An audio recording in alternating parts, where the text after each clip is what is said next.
Hello, everyone. Welcome to Val Verde Broadcasting. I am Ivan, and here is Richard. Hello. Hello. Them's the facts. And Richard is going to blaze through Alien Isolation and get the gold and get the Chicken Royale. Is that what the kids Chicken say? Royale. I'm going to isolate the alien, and then I get a Chicken Royale, and then everyone on TikTok tosses their salad and can't afford an avocado. Is that what modern life is? And then they go Caesar. They all shout Caesar. Shout Caesar. There we go. Good. Well, we have strategically put it on the load the save game screen to show you when we were last all together doing this, which was the 30th of Jan 2021, and we finished at 11:30 and 10 seconds. So that's where we jazz. So, you know, I am. I'm definitely finishing it tonight, Ivan. Is what I think. Yeah, that's what I'm saying. I'm 100% finishing it tonight. Probably there might be a disappointing stream, so I might finish it in the first 5 minutes.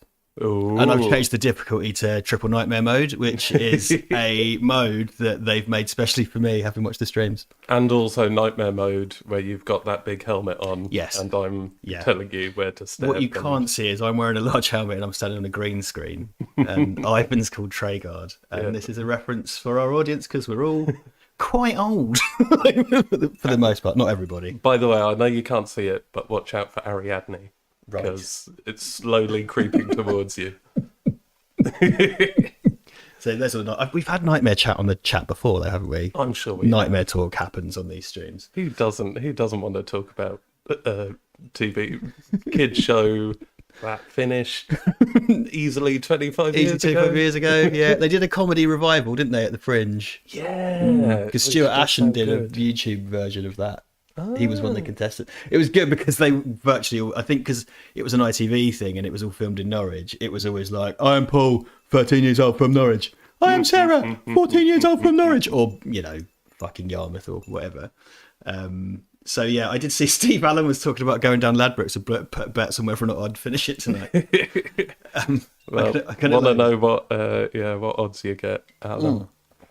I mean, you'd have to spend a lot of time studying the bookies, explaining everything, really. So I did what I did to make sure I didn't just bumble around lost, which I will be doing for the rest of the stream, is I loaded up the game and just made sure I was going in the right direction. So I seem to remember last time I loaded a save game, I did not go in the right direction, and there was a lot of kind of bumbling around just at the top of the stream.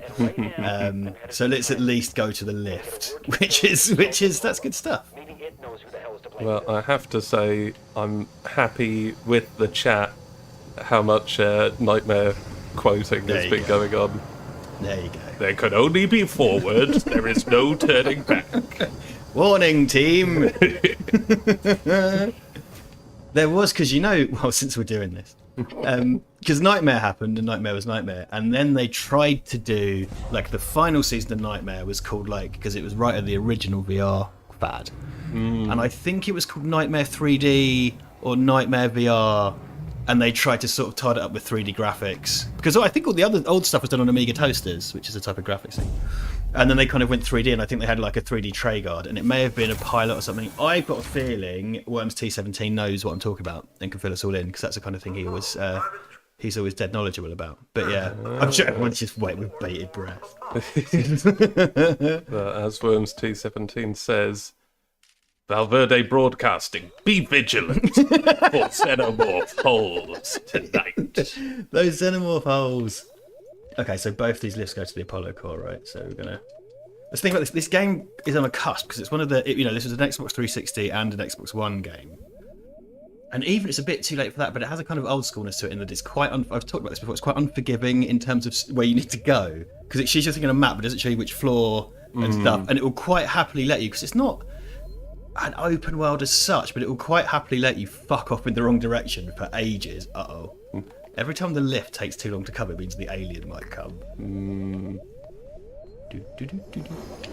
I love lifts. Okay, that was not a lift, was it? No, I think it was. Okay, it was. There you go. Okay, I'm watching the xenomorph holes. Xenomorph holes. 42 in. Hello, everybody. Welcome back. Welcome back to more of this malarkey. We're kind of joking. It's based on my appalling form of this game. I might not finish it tonight, but then we'll move on to. If I do, we'll move on to another game next time. Is the theory? Yeah. Hey, look, if people have come here for speed runs, they're in the wrong place. Look, some people do, a 2-hour speed run. Some people do a 6-month speed run. Some people start in Halloween and end in Easter. I mean, okay, look, you can call it a run. Speed might be. Just don't call it a comeback. I've been here for years. I've been here for months, playing the game like slow, stupid cunts. Yeah, that's right. It's an LL Cool J reference, which is an absolutely different end of the Venn diagram from the Nightmare ones. We thought, the Nightmare chat was a bit too current. Yes. So we thought, let's move back to late 80s. Let's go back further, but be more hip. These Indeed. kids, we'll put that on TikTok and do a dance to it. Yeah. Then we'll reference Kool and the Gang. Yes. Yes. And then Jackie Wilson goes back. And then we'll put a pancake on a cat. Is that what kids like? I feel like that's what kids like. Oh, yeah. No, that was a fair point. It's all about the pancakes. Okay, so this is we're on uncharted waters here. Ooh. Alien done gonna fuck me up. Okay, I don't see anything. We're gonna play with this Commodore Pet and see what's what. I think people have been worried that you're running. Yeah, I've gone a bit too blasé into this, haven't I? Have you put your slippers on? Or have you still got your clog? Because you can see Ripley's feet, can't you? Like it's one of those games, so I'd quite like a fuzzy slippers mod. One of those games. Can I have feet mode on Ripley? Feet mode. Hold on. Can we see her feet? Yeah, look. Yeah. Oh yeah, she's got cool kind of Converse sneaks on. Yeah. Because the other one I could think of was like, I don't know if I remember Hitman 2 was the first first-person game where it's like one of the first-person game. Well, that is a third-person game with the first-person mode, but it's like, oh shit, I can see like my chest and my shoes. Because the big one for that was the Jurassic Park game. That was a weird, and you had big noodle arms that came out. Okay, let's not have the fucking shotgun out for a start. Let's get the flamethrower out for any kind of emergencies. Let's put Richard's phone on silent. Also, I'm wearing my Val Verde dog tags that Dan Lars got mixed. I know Dan's a bit poorly. Oh, in fact, Dan is in the chat. Hey there, Dan. Hey Dan, I'm wearing dog tags. He's saying, getting better, feel like I'm just out of shock therapy. Oofed. Well, I'm wearing your little Warhorse dog tags in honour of you, man. So there you go. I've just found out that I've got to cycle to the house of the guys I freelance for. I've got to cycle to their house for 8:15 on Monday. Ooh. And I've been having lockdown sleep issues, and that's going to be fun. It's fine. It's different when you've got work.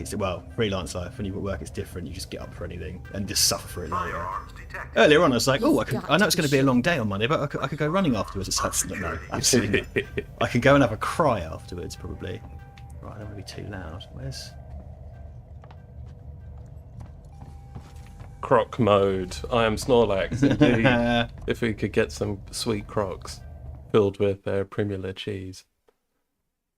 Filled with Primula cheese. Oh, look, there's a saved thing back there. Okay, so everyone knows that. Crocs, no socks crocs. So you have Primula cheese. Ivan,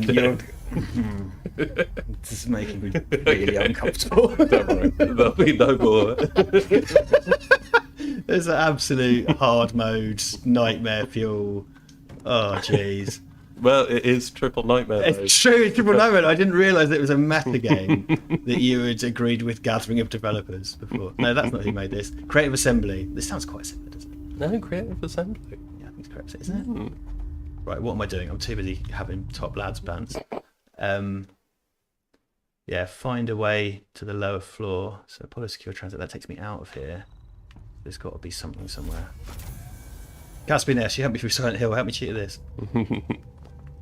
I did realise this week I've only actually played this through once. Which probably explains a lot. I haven't played this through like a bunch of times. Really. Okay, there's a... What's that? Oh. Don't see any... Uh-oh. Oh, you have to go through the little door. Right? So you need to... So walk backwards. Because they're little security doors. So no weapons. I don't think I can drop weapons. way, can't you? Don't think so. You just got them. It's, yeah. Oh, unless I could put them in a thing. Because it's going to be the way the game goes. You can't open. Sometimes they have a little deposit box thing.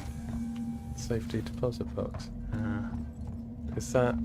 There's a little kind of thing up the stairs and to the left. Can you get in there? The office. Oh, no. Yeah, I was thinking maybe that would have a little box. Okay, great start to the stream. Anybody who knows, that'd be lovely. Okay, so that sets off the security, so which is why it's not going to let me through. This is not a game where you can drop weapons, so that's that. These doors are locked. I haven't seen any vents. I haven't seen a place to collect a map either. Okay, so let's just try. I didn't read the log. You know what? That's why I looked at it and I pretended to read it, but I didn't actually read it. So let's read the log and see what's what. Oh, Sean Northridge is drawing comic pages while you stream, living the dream, being paid to draw a genie comic. Hey, and most of them are topless. I've made it. Good on you, sir. Good on you. And we've got a super chat, £5 from Casby Ness. Congrats on surpassing Newt's long-standing record from Aliens, living for over 17 days of real time with a xenomorph without dying. Mostly. That's my favourite. So that's a lovely bit of chat there, Casvinus. Thank you very much. Cheers, Casvinus. Thank you so much. It's going to apologise for the syndicate. Watch away from the maintenance. Comments everywhere. Gas escape. Primax has left the shots of town. My flock of flames are currently on 45th in the line. System is suddenly obsessed with hazard containment. I'm going to find a way down. Yeah, so it's all about getting down. Do I leave this area completely and do that? That seems a bit drastic. Down, deeper and down. down. That's an ID tag. That's not an actual badge. Down, yeah, exactly. Down, deeper and down. Right, I'm not... Okay. Got some collectorinos here. Cash. Oh, Sean Danaher. Apologies if I pronounced that wrong, sir. Hey, Sean. $4.99. Wait, is that how you pronounce Primula? I thought it was like Prime Euler. Anyway, hope you're well, boys. Yeah, that's the important. And good to see you again, Sean. Cheers, dude. Yes, that's the real debate, isn't it? That's the real discussion. Indeed, thank you. Yeah, thank you very much. I've always thought it was Primula. Primula, Not sure I would say where I would have Primula. got that Yeah, from. I would say Primula. I don't, again, because it's not as if people stand around going like, "Oh, I've had any Primula recently." It's not really a thing.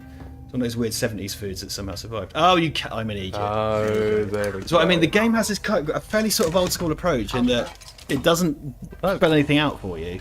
James Liddle, thank you very much for the $2.99. Evening, lads. Next game suggestions: Alan Wake. Alan Wake comes up a lot. It's made by Remedy, who made Max Payne. It's on Game Pass. It came out some time ago. It's the series that those guys did after Max Payne, and as you know, I'm a big fan of Remedy and Max Payne. Yeah. It's their instead of Max Payne being John Woo, imagine if Remedy did you play as Stephen King, the game. Oh, yeah. So you play as an author, but it is essentially you have a gun and use a torch to. There's a ghost time mechanic. Yeah, that's what I understand. So you've got kind of long black hair and glasses. No. Boo. Yeah, I know. And not just glasses, by the way.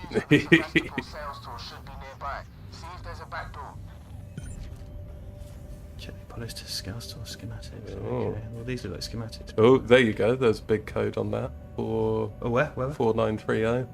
4930, jolly good. Look at that. Glad you're here. There we go. I've got the password. Well, I've got it. I do have to look at it the right way up. So, there we go. Okay. So, There's a power conduit that Stephen links to the Allen hollow says core. Prime What is that? Euler sounds so dirty. Might just be how I say it, Stephen. Prime Euler sounds like a Silver Age DC Comics thing. There's a planet or a character. We've got to go to Prime Euler. Calaxian disc is there. The timeline of the nexus of the timeline is on Prime Euler. Only when we unite the cheese and ham can the universes be aligned. 4930. Dark side. The quantum death theory is our Prime Euler. I know we should have all remembered that because we left it in the place where you got defeated, and that only happened once. So surely we'd all remember where that was. It's okay, but they'd only... For some reason we didn't remember. Anyway. Only really smart people would notice it. Right, here we go. This, by the way, is a game that I would fucking love to play in VR. Oh, I'd love to. I think there is a version. RE7 has a version in VR. Which... Did you save? Yeah. Nice. Right, which means a fucking alien's coming, isn't it?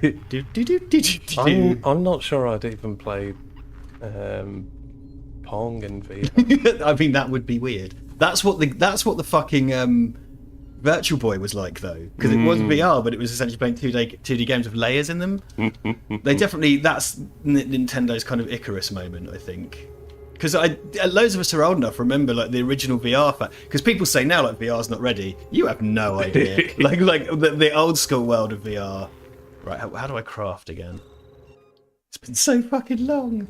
Where's the crafting menu? Oh yeah, I bring these up. Okay, so if I've got room to craft, I can craft. So I can assign parts and stuff. Okay, so I can make some med kits. Yeah. Let's see, I'll have a little look what's going on in the chat. What's going on in the chat, mate? How about a Dead Rising stream, says Obscure Entertainment. It's come up a bunch. I would totally do it, and I've got it now. Well, I've got it on Xbox One and on PC. So I absolutely would do it. It's a long-ass game, though. But, yeah, I mean, hey, you know me, zombies and shit, right? So, totally down to clown with that one. Logan W says, if you play as Stephen King, the final boss is a coked out car. Nice, fantastic, excellent. That'd be quite cool ending to any game. Logan, I saw your message on LinkedIn today, and I will give you a full and proper answer, which is not a thing I get to say much on these streams. But yeah, Logan contacted me because Logan's like Rob, another VFX guy. Oh, cool, cool. And it seems Rob and Logan crossed over at some point in the past. So yes, Logan, I saw that, and I shall respond properly. Because I am interested in your offer. That sounds so weird, doesn't it? It's an indecent proposal to sleep with Ivan for £1 million, which I absolutely accepted straight up. Sorry, Ivan. Okay, so is it you or Logan who's sleeping with me for £1 million? Both of us, yeah. Oh. And you have to give us £1 million. Well, at least it's not $2 million. Yes, it's true. I did assume your solvency for you. See, I've never been on LinkedIn, but I never expected. It was pimping out other people. Yeah. The game's changed, mate. It's that and kind of wonky weirdos talking about how they get up at 4 a.m. to eat 10,000 tons of porridge and then do 5 hours of yoga before sacking everyone. Whatever. I did see there was a little bit of chat about Short Circuit and obviously Fisher Stevens in the chat. Yes. And I just want to say, because every now and again I look into the world of Short Circuit Fisher Stevens, and there seem to be a ton of apocryphal stories. Yes. Which I don't know if they're true or not. Well, the big one is that the one that he kind of went to India to think, that seems to have some kind of efficacy. The other one is that he was mistaken for Javed Jaffrey. Yes. Which is kind of, I'm less sure about. Well, and it was mistaken for Javed Jaffrey supposedly in India. Yeah. That's the other thing. And Javed Jaffrey, I think, the story I heard is he put like an advert in the papers being like, no, this isn't me. Oh, wow, okay. And I've also heard that Fisher Stevens was banned from going to India for like 20 years. Wow. But all these stories, I've seen them all at least once, and then I can't find them again, or I can only find 2 web pages mentioning them, and neither of them are anywhere near responsible. Right, yeah, you can't verify. And it's like, are any of these stories true, or are they all true? We're very into your favours problematic territory, because that film is one of my happy places. Let's just take it 2 in particular. Yeah. One I'm less bothered about actually, but 2. Yeah, the thing is though, the character of Ben, it's the really obvious shit bud ding ding stereotype, but it's not a negative portrayal. It's just because it's no kind of it's very stereotypical in its delivery and stuff, and the silly foreigner things, and that is awful. But it doesn't in any way portray Indians as evil or bad or stupid. It doesn't have anything to say about India as a culture. Exactly. Yeah. That's the only way I'm going to bat for it. I mean, it is it's not something I'm in a huge hurry to defend. But it's not it doesn't feel evil, you know what I mean? It feels, it feels stupid. Soul Man is not evil. Soul Man is fucking dumb. Soul Man, because it's Soul trying Man to do a good thinks thing. it's saying something quite sensible. I think its and heart's in the good. right place, yeah, but it's completely wrong-headed, and it's like, what were you thinking? Yeah. Like, what the fuck were you thinking? So I'm too busy talking about Soulman to the game.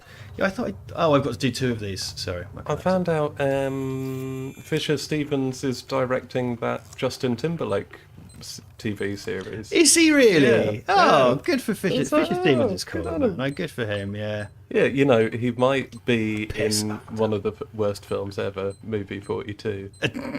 But lots of people are. Yeah, The thing is, yes. Movie 42 had a rip-off. People forget that. The Rob Schneider one in app-appropriate comedy, because you see it app. And Adrian Brody plays like gay Dirty Harry, and it's somehow even worse than Movie 42. Yeah, oh yeah. And the thing is, Adrian Brody in the Dirty Harry get-up kind of looks like, oh, he looks kind of cool, and it's like, oh no, but it's in this. That is a horrible thought. Basically, I'd done a thing, Yeah. and then all the music went spooky. the There- big there boom he is. went. There he is. It looks like we're doing with the boiler suit robots. Okay, so we are now. Oh, we're still. Oh, I have to do this again. Okay. TM2YC says Short Circuit 2 is probably the greatest film ever made. Hey, look, I've got this. Oh, I need to reload that. Hold on. Oh, couldn't crash. Yeah, that to me was like a big childhood favourite, and I like it more than the first one. I've watched it more than the first one, and since it's been on Netflix, there's been so many times where I just couldn't be asked if anything, couldn't be bothered to think of anything challenging to watch. I just put Short Circuit 2 on, and I'll just be glued to it. Fucking yeah, and it's something I used to watch with my little brother. My mum used to rent for us, and we watched it on Christmas Day. We watched this year, after my 14-day isolation, we watched Short Circuit 2 and Batteries Not Included. Batteries Not Included is fucking like, and luckily it's untroubled by weird racial shit. Well, that was also Short Circuit and Batteries Not Included were mentioned. I forget by who, because they were saying, "Oh, both of these are on Prime now." Ah, okay. Yeah. Because Short Circuit 2 was on Flix forever, and I don't know if it is anymore. And yeah, because I think on Christmas Day we paid for Batteries Not Included. Yeah, so you know, access conduit for the turbine shaft. Okay, mentioned the consoles like 90 times, for fuck's sake. Okay. Yeah. So I've got my stun baton on. I've reloaded that maybe. So what we've got? Yeah, I'm gonna. Oh yeah, because I've only got this stuff. Fine, it's like early game shit, whatever. Could have some. We could have some robot issues. So Well, interesting question from. wait, hold on. Interesting question from Stephen Allen.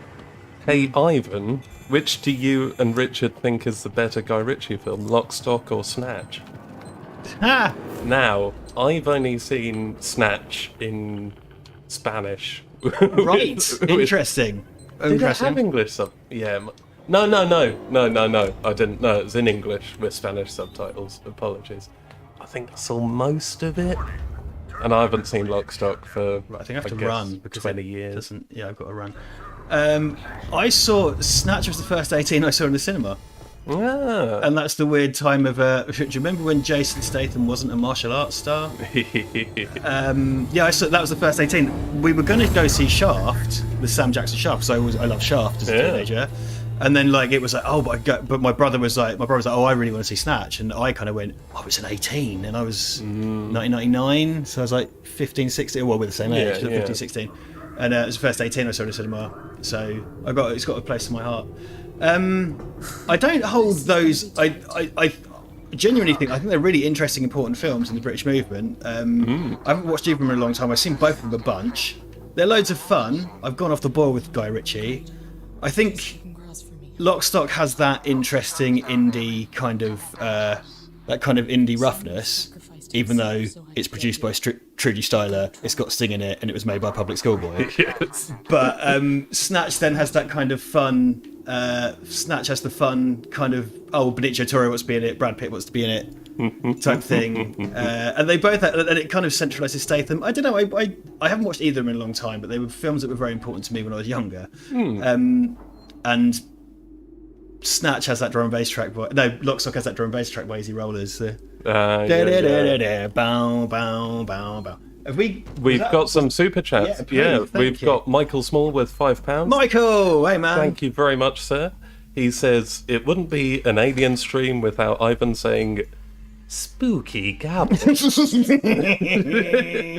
Exactly. Thank you very much. I'm sure I'll do some more Vincent Price sooner or later. And £10 from James Morgan. Thank you very much.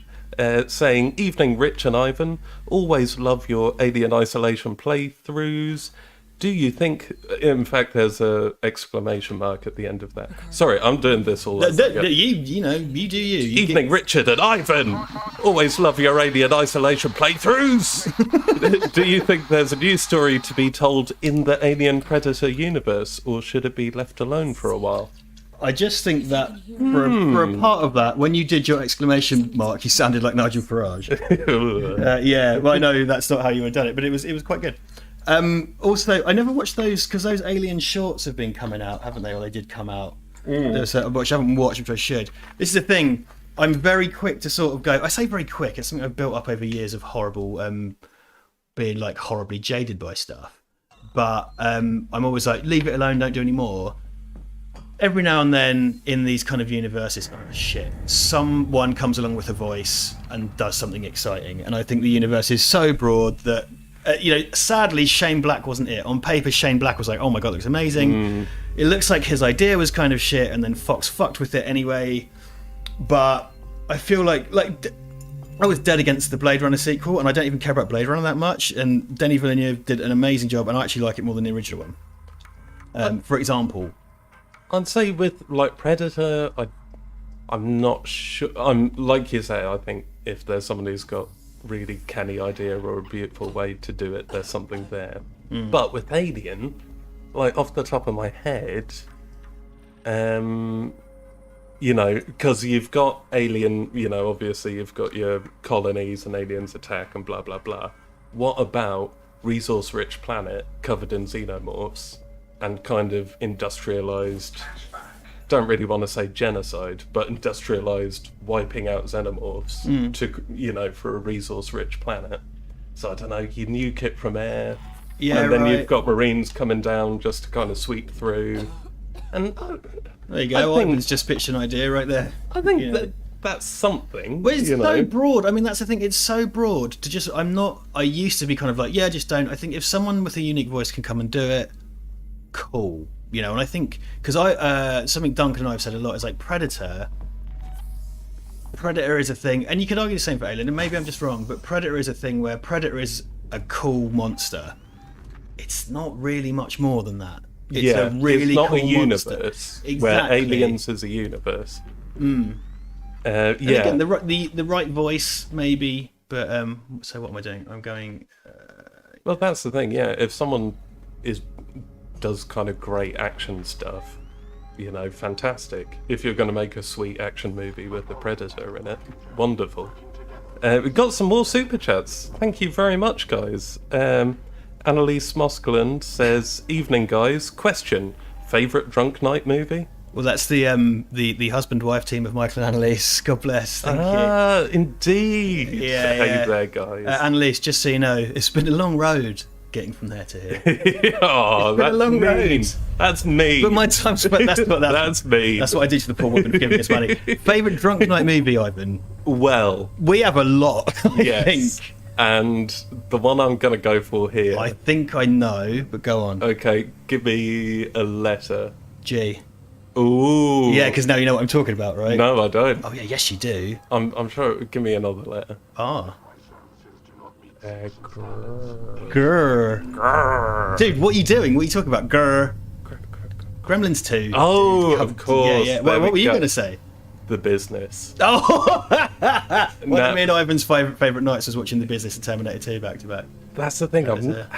We must have talked about The Business tons of times on here. I'm not sure, maybe. The Business is an amazing film. It's so good. Everything sort of for the about wrong it reasons, is wrong. but also at the same time, there's loads of I always go on about the cinematography. It looks amazing. Dude, the cinematography is incredible, and it's by someone who never really went on to like a big Hollywood. Oh fuck! Someone who never really went on to a big Hollywood career or anything like that. Yeah, because we did look him up, and weirdly that the Danny Dyer's kind of love interest in it went on to be Harvey Weinstein's wife until the allegations and stuff, which is a weird kind of Crazy, isn't it? Let me through. But obviously, Gremlins 2, you all know how we feel about Gremlins 2. It is awesome. Another one for us, I'd say, in this house, something that always goes down well in these circumstances is Total Recall goes down well, but on that, Starship Troopers. Oh my god, this is fun. Starship Troops. Starship Troops, yeah. There's a few like the kind of easy watches, the ones that would just go on because we're not huge ones for repeating ourselves, and lockdown's been trying because we're just both here all the time. Because I used to go away on business quite a lot or whatever, and blah blah blah. Or we go see old mates, separate mates, whatever. Yeah. But now it's just constant lockdown. But I think we've had the business. We had a special the business night actually. Oh yeah, it's fucking awesome. We dressed up in the business cosplay and watched the business, and both Weekend at Bernie's films. Yeah, it was Tropical Night. Tropical Night was sweet. Yeah. We've also got super chat from Mark Flanagan. Christ, keep coming. $5 US dollary dues. Thank you very much, and thank you all. Ivan and Richard too. Favourite Vincent Price films? For me, it's Mask, Fibes, and Last Man. We watched Last Man. We watched Last Man the other night. Yeah. You go.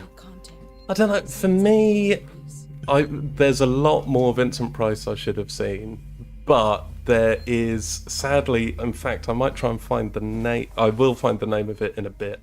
There's a weird film noir with Robert Mitchum where Vincent Price kind of plays this kind of rich buccaneering guy with a younger wife, and they're in I think it's all set in like a Mexican resort, right? And Vincent Price is just boss in it, just kind of being the older man, kind of oblivious dude. Outstanding, yeah, fantastic. He's great.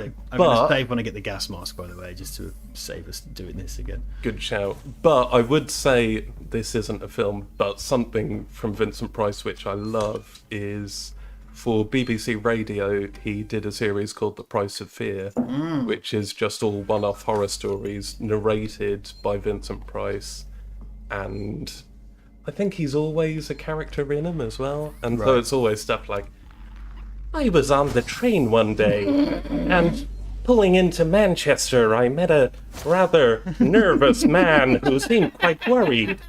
I said to him, "Hello, how are you?" And he said, "No, I don't.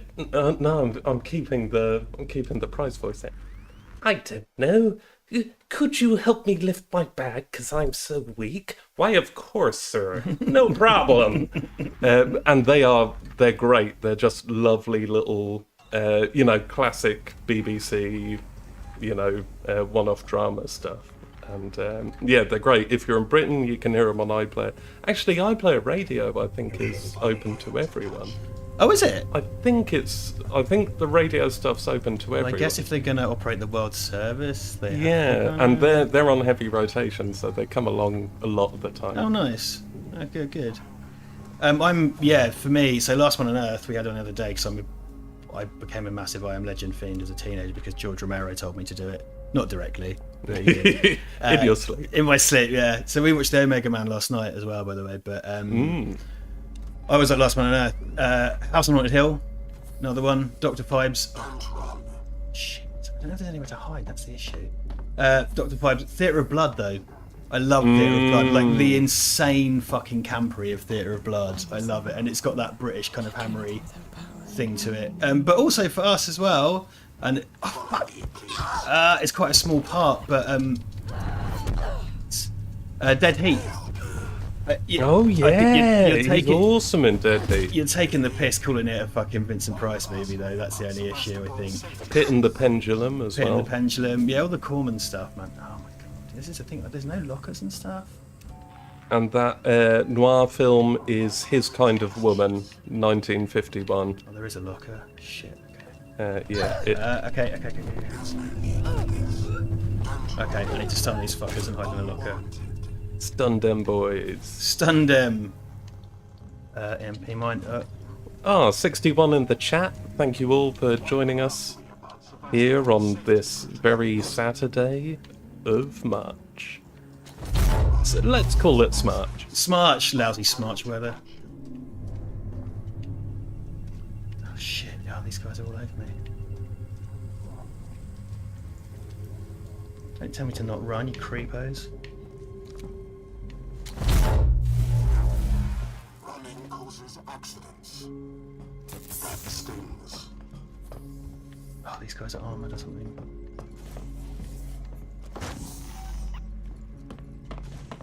Going to catch you. Oh, fuck. Don't run. Okay, maybe I can just run to the place I need to be. Okay. Okay, there we go. Johnny Smith, yet again. I love Deep Space Nine, despite it being a huge Babylon 5 ripoff. It doesn't matter. Deep Space Nine is awesome. You're It's true. completely right. There are some, yeah, that's the thing with Deep Space Nine. There's some behind the scenes stuff. However, Deep Space Nine is awesome. So, you know. I kind of feel like, yeah. Locker in here. Shit. Casbinus with, is this Alien or Mannequin on the Moon?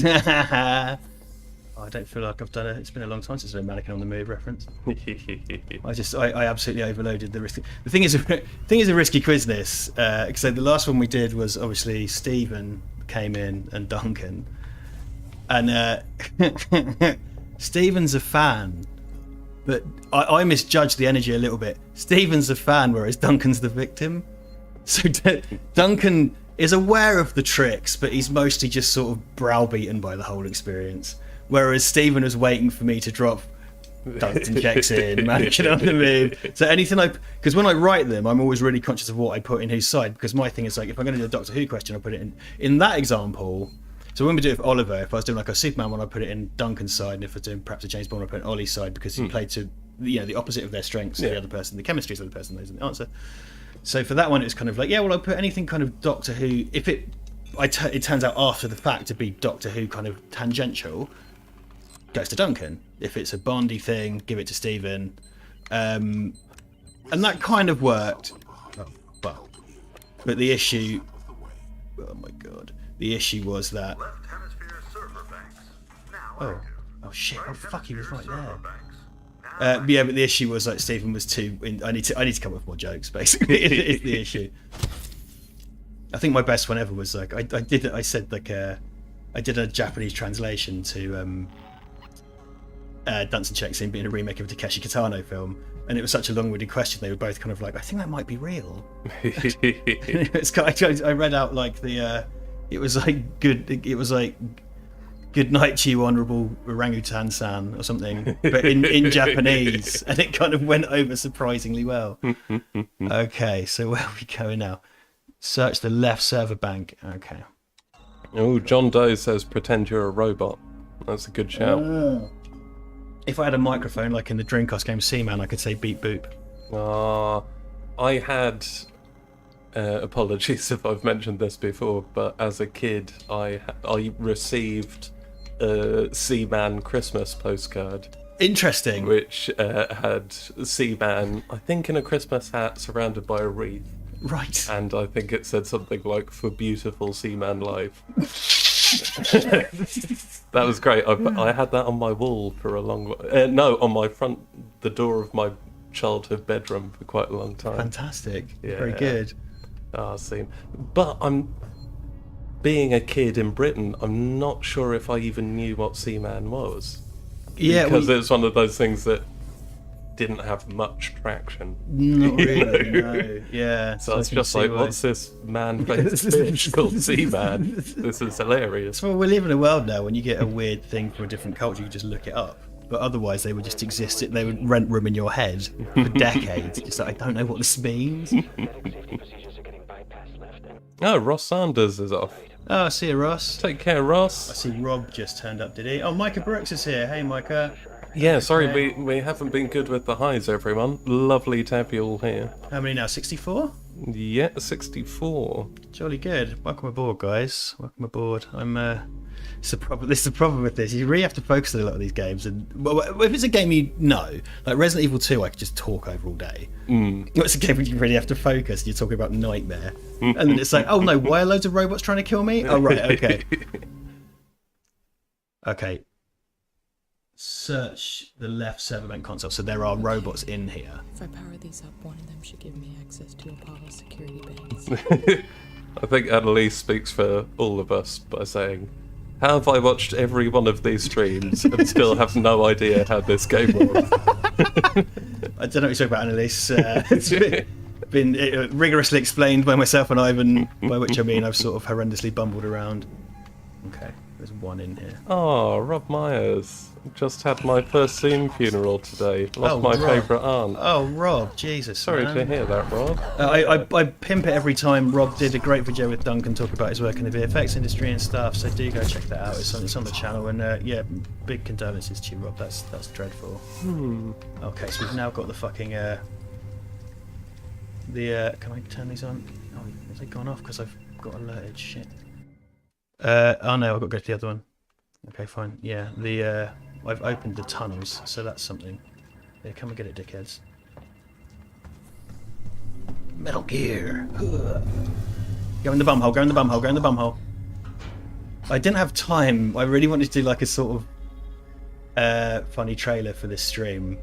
And I looked at the streams and there were a couple of time codes in the chat for funny moments from the stream. So there's lots of funny moments in the Alien Isolation saga. But I thought like, oh, I could take out a bunch of deaths.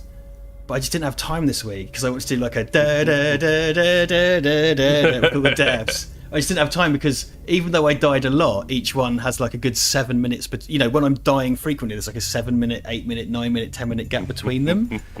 And it's like, oh fuck, if I could go in and like do that, but I didn't have time, sadly. Well, that's a top tip for you guys. If you want any stream fodder to get used in edited clips, just drop time codes in the normal chat. Yeah, and you've been very good in the past when we've asked you for stuff. You're always really good at going through and finding things, which is really fun for us. Because yeah, I did a best of video about 2 years ago now. And everyone's kind of like, yeah, here's you going milk on the alien thing or whatever. But don't time code any of my threats to the UN because he does love those. Oh my god. Okay, this is a really hard one. I've got fucking concentrate Jesus. on it. I will. Jesus, that's insane. Okay. Would it help if I sang Xanadu? It might. It definitely won't. Let me think. What, the ELO Xanadu? Yeah. Are you doing the Olivia Newton-John version? Yeah. Let me think. What's the first one? That's insane. Hold on. I'm not sure I can do that. That's crazy. You can do it, Richard. It's all up to you. Okay? Okay. You can do it. It's all up to you. Okay. Are you supposed to do... You're not supposed to do all four. I've just got to get the first one. Let me see. Oh. When nobody dared to go. What? The love that we came to know. That, even for these puzzles, that's crazy. Find a way to reduce Apollo security capabilities. Yeah, I'm gonna. That's too because you. There's no way. I think you have to retune the security or something because that's bananas. Oh, super chat. Yeah. Don't worry. I'll read it out. In hot water with $5 US dues. Dollar it is. How big of a donation would it take for a Battlefield Earth commentary? I'm not sitting on Fort Knox, but I feel generous. Sorry to pester. Thank you. We've been asked that a lot. We did do one pester. In the back days. In the old days, we did one. That isn't a pester, though. That's a perfectly serviceable question. Backed up with money. Yeah, no, I would love to do one. The thing is, commentaries are going to have to come back when COVID's settled a bit. So you know, the settled COVID. We can't really. We want to do it in the room together. We could do it as a watch party, but all watch parties go to a vote. So it is something that gets asked quite a bit, actually. This is crazy. Look, I'm supposed to. So firstly, it's that small, and I have 2 seconds to find all 4 of them. Oh, that is. Which is so. I think you have to do something with the power. Hold on, let me take a med kit. What you need is one of those Far Cry remedies. Yes. To give you mega sight of vision the or whatever. cougar or whatever. Sight of a cougar. Strength of a bear, speed of a puma. Yeah, it's the sight of a hawk, isn't it? Eyes of the hawk. No. In Bravestar. In Bravestar, yeah. Yeah, no, we're Eyes of a Hawk. cross-contaminated. Yes. Eyes of a Hawk, Ears of a Wolf. Okay, can use this. Okay, cool. Of a Okay. bear. That was a huge failure for Filmation, that show. Did you know that? Yeah. Only something I've learnt in the last few years. Because I don't know about you, but I fucking love that show. One of my favourite shows. Yeah. And weirdly, one of my friends had a Bravestar lampshade of all things. Nice. I'm not sure if I passed that or not. But yeah, no, huge fail. I think I only had one season. I love it. I think I even got Bravestar sticker from my dentist as a kiddie. Sweet. Yeah, you did, because they had you would get Super Ted stickers from my dentist and Bravestar stickers. Oh, the Super Ted ones, I remember. That's the that. classic, isn't it? Yeah. Okay. Well, Steve Allen. Didn't Richard say this was going to take about 15 minutes? It's not a criticism, just an observation. MJ1 Media says you need to check the panels in the tunnels. Okay, cool. I just did one, so I think I might have done it, and then that should slow down the thing to make it less insane. I hope I've done that right. Who was that, by the way? That was MJ1 Media. Thank you, MJ1. Don't go anywhere. Red tunnel panels. He said that a minute ago, so that's probably. Yes. Yeah. No, I got it. Thank you very much. And that one, and that one, and that one, and that one. Oof. Oh, Mendoza. Sam Bravestar was awesome. Yeah, good old Adrian. He gets the same intro every time on this stream and the Thursday stream. It's always Adrian Mendoza. Micah Brooks says, "What is your favourite obscure alien from Star Trek?" Obscure. Well, a lot of them, because it's like very few of them are obscure anymore because of the kind of reappraisal and everything. Obscure alien. I think handful of episodes I'd go for obscure, and I'd go for water breather. You know. Oh, Blueface. You vape, dude. I get it. Yeah. Such a douchebag. He just wasn't understood. He had a different cultural sensibility. Obscure Star Trek aliens, though. That's because it's all buried in the one-offs. I really like. I mean, this is a venue for me to talk about an episode, but the episode where in Voyager, where the planet is experiencing time at a different rate from Voyager. So Voyager's been hung in their orbit since they were primitives. Like every series does that story. Yeah, but that's my favourite one. Oh yeah, no, but it's like when you said that, I was thinking of the DS9 one. But yeah, no. Well, because the Doctor, was it the Doctor's able to interact with them? But anyway, yeah, they view them as gods, and there's a different temporal thing. That's really lame because they just look like people, and the whole thing is, oh, what if time? But yeah, with a gun to my head, I'm finding that really hard, actually. It's a tough one. There's a lot of. There's like the androgynous ones in that Riker falls in love with the androgynous alien in TNG. I found from watching TNG, there's so many kind of like the Enterprise crew find an empty planet with only one elderly couple living in a hut, and it's like TNG, because it was still in that zone of not necessarily being repeated or on home video. There's so much fucking rinse and repeat in TNG. Yeah. I love it. Don't get me wrong, it's a beautiful show, but like there's so much like, oh, we've seen this before. And watching it on, because when I broke my leg, I did a TNG rewatch, and there's so much like fucking. I tell you what, my favourite obscure alien is in TNG in Star Trek, Ivan. The Irish. Yeah, I was going to mention the long ladder. Yeah. Oh, Oiga Bell. The second most offensive episode, probably after the bone in the nose, gross African one.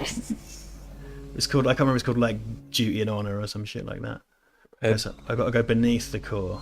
Dan Lyles, I think you're completely right. Steven Seagal as Bravestar in about 1997 would have been fucking awesome. Right, I could just picture the Dan Lyles fan poster of that. Oh, that'd be great. Yeah, because he loved, Yeah. Oh yeah. Well, dude, what's the one with Michael Caine? I always forget. Deadly Ground. On Deadly Ground, yeah. I always love where he uses a jam jar as a silencer. Yeah. Guys, thank you so much tonight for the super chats. Another super chat. Oh, Mark Flanagan again with $5 US dues. Richard, you seem more American than British orientated movie-wise. Is that fair? What's your view of British cinema in general? I wouldn't say that. I mean, I think it's because we cover more. American stuff, and I think that's necessary to get views, to be honest. Like in terms of And British there's cinema, more of it. and there's more of it, yeah. I mean, in terms of British cinema, like the British New Wave, I think is just inherently interesting. I love kind of Ken Loach and stuff like that. You know, we talked about Guy Ritchie and Nick Love already tonight, and I think Nick Love is, for better or for worse, a really interesting filmmaker. A lot of the British filmmakers go to America. I think the British movement in itself is quite interesting. We never got going in the same way. Like Germany and France and Italy in early cinema really got going, and we didn't in the same way, because they all had their new waves a lot earlier. There's a kind of you know, Alan Clark, I think, is a really interesting filmmaker and did some, you know, like Scum and stuff, and I suppose Alan Clark did OID. It's just, these are things, if we talk about these things, no one's going to watch them. You know what I mean? Because there's loads of British movies that I really, Rare achievement. Love. They never are. They always say that. And a bit of British filmmaker gets a bit of truck, they just go to Hollywood because there's no language barrier. And Yeah, that's the thing. If you make one like really interesting, successful film, then you're in America. Yeah. And it's, So, you know, if we did one thing I will say, because the two huge kind of British things that I never quite got on board with were Hammer and Carry On. They're two of our biggest movements, and they're both, like, in terms of a kind of film history perspective, they're really, really, really, really interesting movements. And if anything, more so, Carry On was a whole industry. They built like a whole cruise ship in a fucking backlot and stuff. I don't like the films, but I find them interesting. I don't really like Hammer, but I find them really interesting. So, like, and the fact is, if we did a fucking watch party about the film, no one would come to it. So, you know, we talk about this stuff. I like to think my tastes are quite broad, but I could just be completely fucking wrong.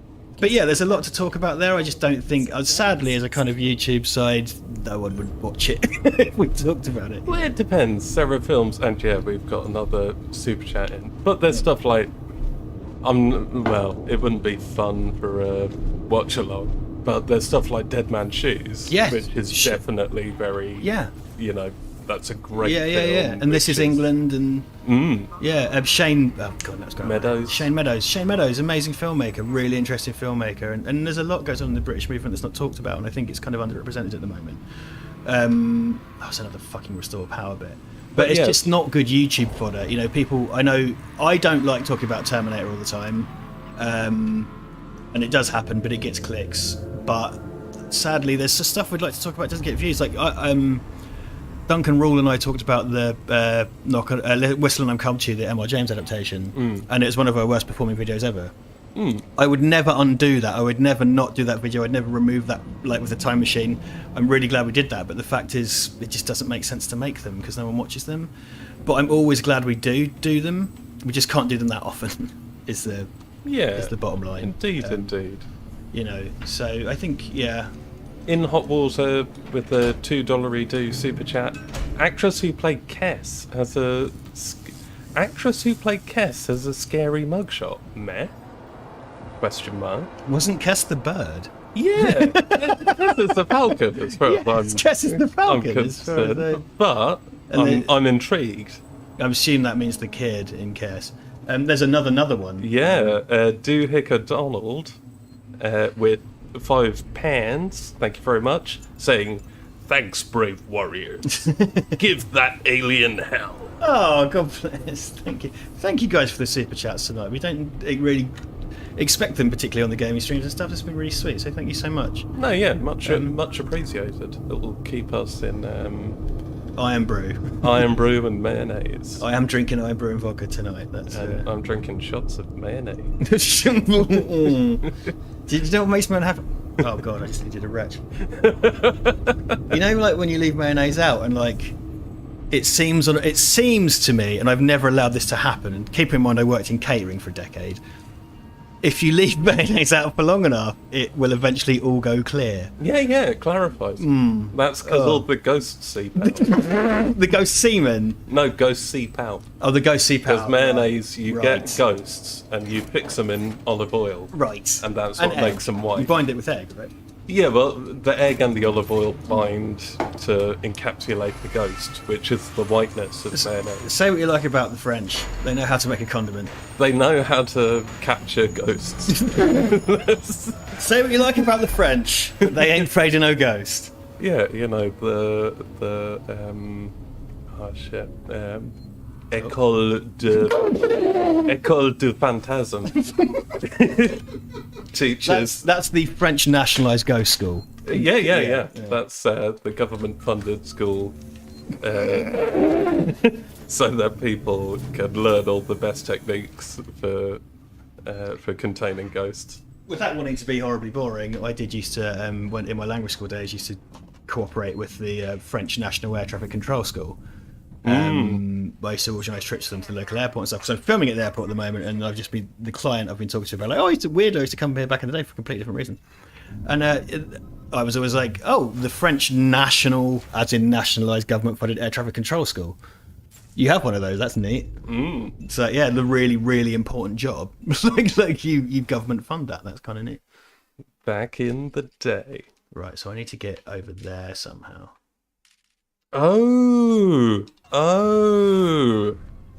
Stephen Allen has come in to save our in hot water blushes. Shit. Stephen. Shit. Don't run. They sense movement. I'm that blonde Australian kid from Jurassic Park.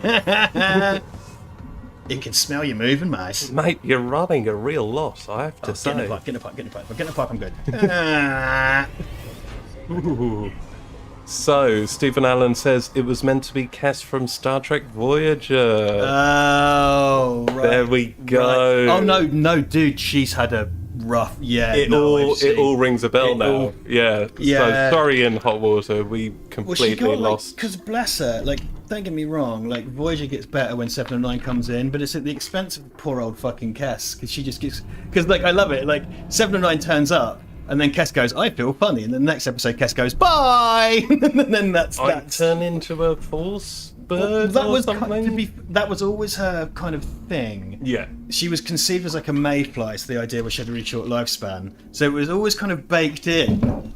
And it came at a time when ratings weren't great. And they put a sexy lady in a leotard and were gross to her for 7 years. Or 4 years or whatever. It's like, turns out there's a woman in a corset. Yeah, Funnily enough, you've turned into a space bird. And now you're flying away. Fuck off. Yeah, so she had a... Mark Flanagan with $2 dues. Which British film would you cover if you could? The Business. Thank you very much. Fuck. I know you want that. I would like to do like Scum, for example, or Long Distance Runner, for example. Could do Cass. I mean, this is the stuff I would get Toby in for, definitely. I think a lot of the early Hitchcock stuff. I do like the Passport to Pimlico and stuff like that, and the Kind Hearts and Coronets. Kind Hearts and Coronets, the Titfield Thunderbolt. Oh, I haven't seen that one. I tell you what I do. I do the Archers movies, Powell and Pressburger. I fucking adore Colonel Blimp. The Red Shoes, Peeping Tom. Like, Peeping Tom was a disaster, and it's like this kind of crazy proto-voyeuristic slasher film. Kind of like with a murderous tripod. Like, Powell and Pressburger... Like, because Michael Powell ended up doing movies for the Children's Foundation, and I think he did The Boy Who Turned Yellow, which is like his last thing. And about Sunny D. About Sunny D, exactly. And Scorsese rated Powell and Pressburger. He loves them. And George Romero and Martin Scorsese used to rent the same film reels from the same archive in New York, and they used to get like Black Narcissus and stuff. So I'd love to do the Archers movies. I love Colonel Blimp, and oh god, what's it called? Oh Jesus, the David Niven one where it's in colour, then it's in black and white. Gets put in Trial 11. Oh god, it's. I've got it on the shelf over there. Yeah, I'm on this. I want to say Stairway to Heaven, but it's absolutely not something about like love or. Someone in the chat will know. Yeah. Fuck, this is when they see someone ask me the thing and it goes out of my head, and I've got it over there. Shit, but I'm talking about The Life and Death in Colonel Blimp, which is The Life and Death of Colonel Blimp was this really awesome, interesting examination because Colonel Blimp was a character that was used in satirical newspaper clips to play. He was the fat, old, out of touch general that just sat in England sending people to their deaths, and was always used as kind of shorthand for that in satire. And they did a reverse engineered what would happen if we looked at his life, and they used one actor and has some of the most amazing old age makeup, and it's a beautiful, beautiful, lovely film, and I'd love to talk about it. No cunt would watch it, but that'd be fine. I'll live with that. beautiful movie. So I'd probably put Colonel Blimp to the A top Matter the of Life and Death. A Matter of Life. Thank you, Otto Sump. We're a fucking disgrace. You make my favourite choc bars. Mm-hmm. Well, that was watching Last Man on Earth and Omega Man. Reminded me earlier in the month we watched The Girl with All the Gifts. And how much, that is a kind of 28 Days Later film, but it's also a massively kind of, I wouldn't say necessarily I Am Legend, but kind of Omega Man. And, it's in that vein. I think, because like George Romero himself, his exact words were, "I ripped off I Am Legend, and I ripped off The Last Man on Earth," which isn't necessarily true. He did his own thing with it, but so much goes back to that. And The Last Man on Earth, the Vincent Price version of I Am Legend, which is the closest film adaptation to the book by quite a distance. Richard Matheson did not like, so Neville is not called Neville. He's got a different name. Spevel Morgan, he's called, and Ben Cortman is not called Cortman. He's called something else, I think. Oh, he's called Cortland, and he's not Jewish, which I've always found really weird. But that is the closest to the book, but Matheson didn't like it. But Romero had one eye on that, and if you watch, you can see it because it's all the empty cities and stuff. It's pretty crazy. And we were watching the Omega Man last night, and it's insane, like the empty city stuff in that. It is very weird. Crazy because it's LA, or a stand-in for LA, I suppose. I know it was easy to do those kind of things then because people tended to not be. Because even up to 28 Days Later, they were able to stop the traffic of clubbers over Westminster Bridge, and that's why they used mini DV cameras for that. But you couldn't do that anymore because it's not even just clubbers anymore. It's because it was people coming out of I can't remember what you call it. I went to hospitality night there, the big gay club down at the Strand. I can't remember what it's called, but they used to have like tons of clubbers coming back from there and stuff. Now it's not even just that; it's all the fucking car traffic stuff. You couldn't do it. You would damage London if you stopped that. Well, the poor Amazon drivers pissing bottles while they're distributing DVDs of Frozen. Yeah, I would have thought so. Well, those kids all want DVDs of Frozen. That's what I'm like. That's what the hip new thing. So that is the long-winded answer to what British films would you cover. The short version is I'd love to do Pale and Pressburg. I'd love to do Colonel Blimp, probably, or Matter of Life and Death. Probably with Toby. That would be my ideal, because Duncan would just be like, "What are you talking about, Emilio?" What are you talking about, Willis? What are you talking about, Willis? Which is what he calls me. Ion Torch. Well, I might bugger off for a quick cigarilla. You have a cig. I'll try and keep an eye on chat. I need to. No, well, I will see if there's a nice meaty question which you can talk about while trying to do something difficult. If you want to move my laundry, you can smoke in here. I've been waiting for you to ask, Richard. Just chuck it in the kitchen, man. Like, don't. There you go. There's some sweet domestic dynamic right there. Right, I've got to find the upgrade for the Ion Torch. Ooh. It's a little bit. I moved his laundry. I could have turned off the camera systems, but I turned the fucking gas on like an idiot.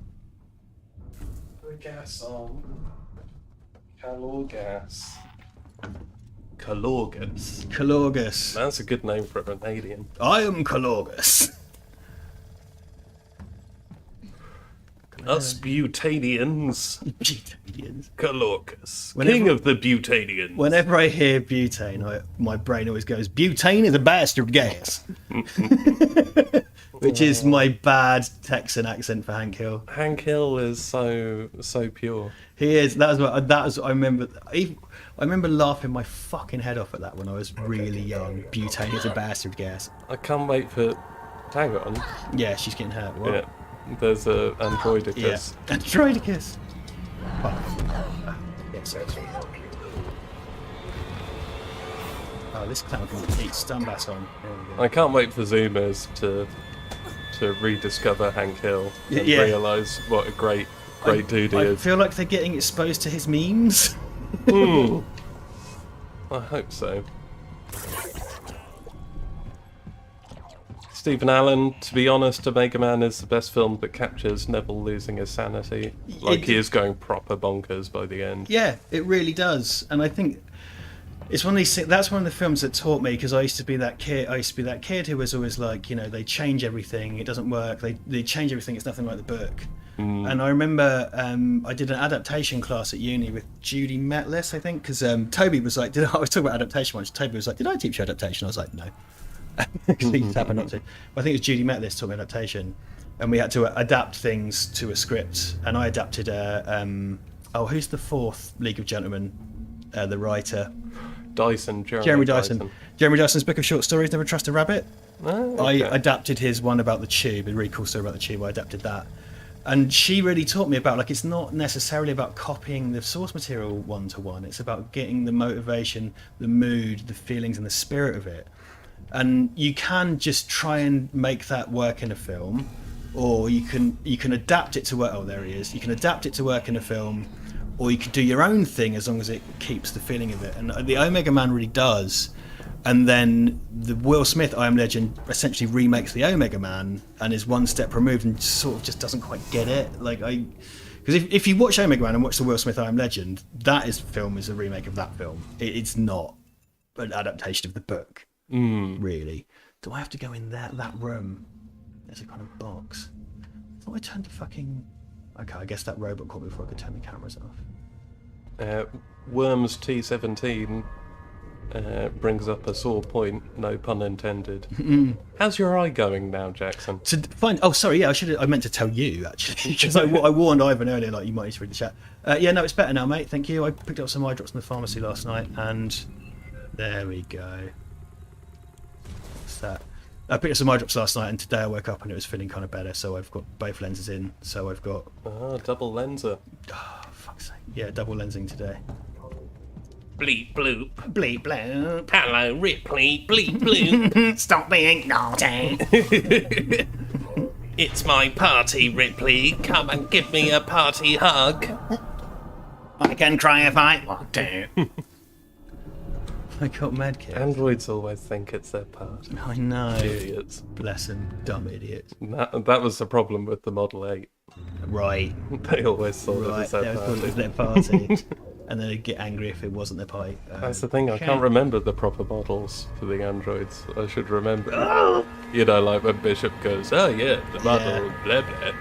I got that on my, when I met Lance Henriksen, all of my Instagram fucking comments were like, what is it? The model ones were twitchy or whatever he says, yeah. Someone else knows better. What? Because I'm really bad at, like, when I was younger, I used to be all about knowing the lines that people said. I'm going to wait here till he fucks off. And as I got older, I got really bad at doing that. But the other night I said to Ivan, like, oh, we should watch Omega Man, and we watched the Omega Man trailer, do you remember? And I was kind of like, oh god, yeah, that's all the stuff he says. And some kind of box got moved in my head where I remember, like, everything that Neville says in Omega Man. Like, how does that grab you, Caesar? That was my fucking fave. Yeah, pricks fucked up. Okay, I'm going to wait here for a bit. And then... He would have thought Charlton Heston spends all his time talking to Caesar. Right. The irony, the ironing. And yeah. Hey Caesar, what do you want to mix with your rum? Rubicon. That's a nice classical reference for you all. Ivan studied classics at Cambridge University. Did you know that? Yes. They only watched the Omega Man. Weird thing, if you're interested, and you get asked it a lot if you grow up. I saw him. Good.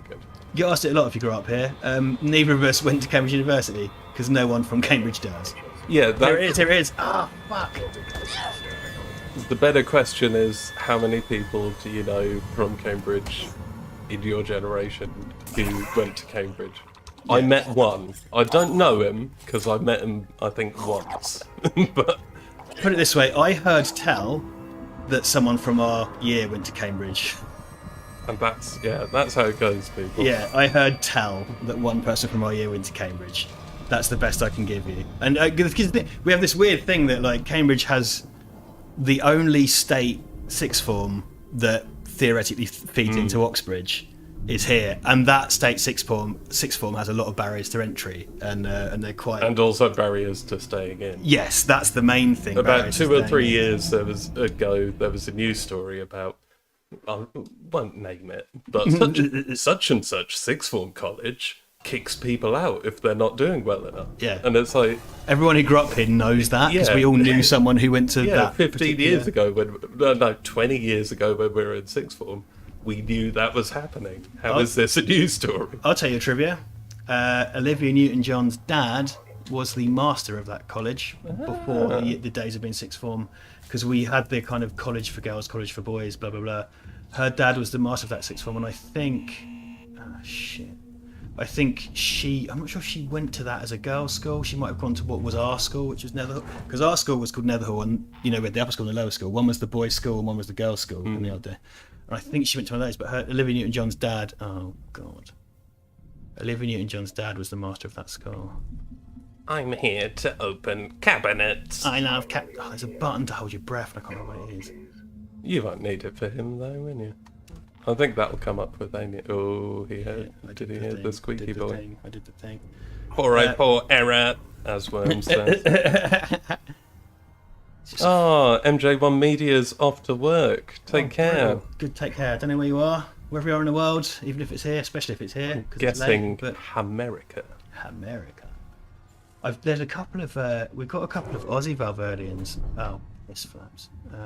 Okay, he hasn't seen me. That's amusing. Stephen Allen, Ivan, best DS9 character. Is it Garrick, or are you secretly a Rum fan? Yes, Secretly a Rum fan. it is Garrick. Though Rum is awesome. Yeah, but I definitely hold strong pro views on Rum. Rum's the shit, man. Yeah. We are sitting next to a Dan Lyle's commissioned portrait of Garrick. In our The living room. beautiful Garrick, yes. Beautiful Garrick, yeah. So speaks our fandom for dark Garrick. I never thought, because Garrick was holding our census information.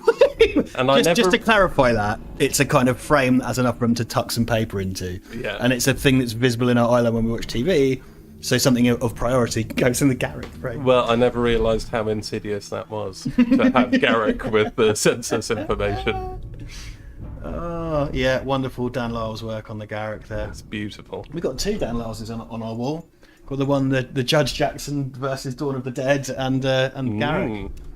And Mike saying has to be Decat, surely. Decat is great. He's a good villain. He's there's a video from Trexpertise called The Case for Gor Decat, which is about how Gor Decat's possibly the best Star Trek villain. And a really great, really great villain theory. That's a video that has a lot of really great things to say about what makes a good villain just in general. Yeah. Stuff like that. Yeah, that's really good villain video. theory. The jumping off point is like people love Khan, but Gor Decat has this entire 7-season run in spurts to be sort of built up upon. And it's all Khan is great, and Star Trek has, and I think his kind of thesis was about Star Trek having a villain problem, right? And the fucking Abrams ones are always just trying, like the first Abrams movie, Nero is Khan. And then in the second movie, they do. Oh, this Khan is Khan. prick. He's so Khan, he even goes, Khan. I can't believe it. Oh man, that pissed me off so much. What does it mean anything? What does it mean anything? That's the fucking problem. Oh, in hot water with your super chats. What This is $2 dues. Could a David Icke biopic work in today's climate? Dude, okay, who are you, man? What is this? To be fair, you could do a David Icke biopic. I would like to see. That's the thing, because that's the thing where that's announced with a director and a star, and I would love to see the David Icke biopic. But there were also two biopics. There's him as a footballer. Yeah, well, that's the thing. Just do a biopic. I think the footballer. picture would be, but that's the thing, isn't it? Talking of football, it's a game of two halves. But it is about, here's this football commentator who announces he's Jesus on a chat show, and then you have Michael Sheen as Wogan halfway through, and then you sort of go and but that's what it would be, isn't it? Like, you're not wrong having Michael Sheen as Wogan. I know that seems a bit cheap after Frost, but it's either him or Serafinovich, isn't it? Serafinovich, yeah, that'd be a good shout indeed. I would have Ricky Tomlinson. What? As Jeremy Wogan. Good, excellent, yeah, I can see. And as David Icke. And as David Icke, okay. 70-something-year-old Ricky Tomlinson. I've got a noisemaker. I'm going to fucking throw a noisemaker over here because this dickhead is just. But yes, in Hot Water, I do not think you could get a David. Well, no, sorry, I'll correct myself. David Icke could fund a David Icke biopic, no problem, and get it made, and people would watch it.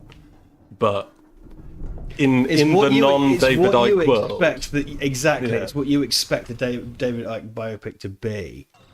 Because I think if you want, because frankly, there's either kind of the David Icke approved one or the non-David Icke approved one. well, I think it's a really interesting question. I think an interesting filmmaker could make a really profound film.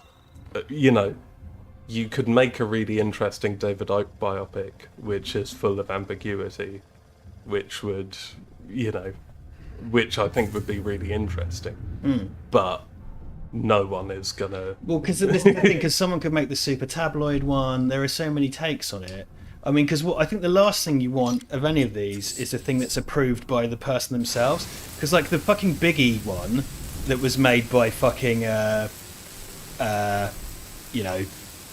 Puff Daddy, is all about how Biggie was just trying to run an orphanage and save all the puppies, it would seem. And glosses over a lot of the more unsavoury stuff.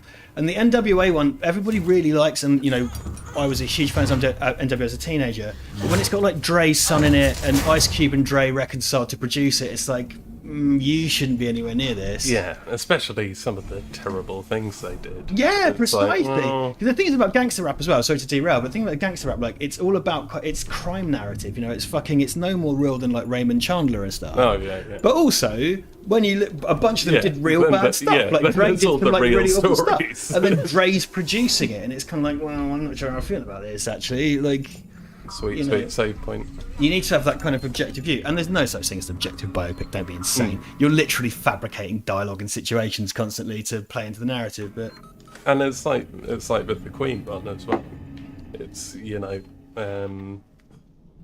it seems all the Queen guys had, because I think that was the reason Baron Cohen left, was like, yeah. oh yeah, well, the Freddie film- Mercury was supposed to die halfway through, and the rest was that how Queen Yeah. went from strength to strength. And it's like, It's like, but I haven't seen it, but I think there's a fair point to be argued that is a good thing to do. But it's difficult to when you're all producers. I'm just going to load because there was he was right there. It's like Go for it. I don't want to fucking the Queen biopic has the problem of Bryan Singer being fired and then Dexter Fletcher coming in. So the Queen biopic is like broken in the way that Suicide Squad is broken. Basically, Is that a problem? no, it is, because Dexter Fletcher was mostly repurposing already shot footage. It's a Zack Snyder's Justice League thing. Yeah. That's the issue. But it's like, that aside, when those people are involved, and there is some really freakishly good acting in that movie. I watched it with my mum, who cares about Queen, and I kind of really don't. but there's a lot to be said for it. But when the people are involved, it's kind of like, well, that's no fucking good. I mean, really, I think the safest way is to make the movies after they die.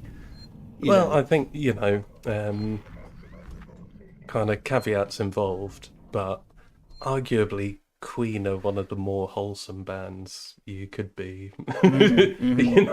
There's a lot of bands from that era that were up to a lot more shady stuff. And considering Freddie Mercury had dwarves walking around with silver platters full of coke for his parties, that kind of says a lot more about what the other bands were doing.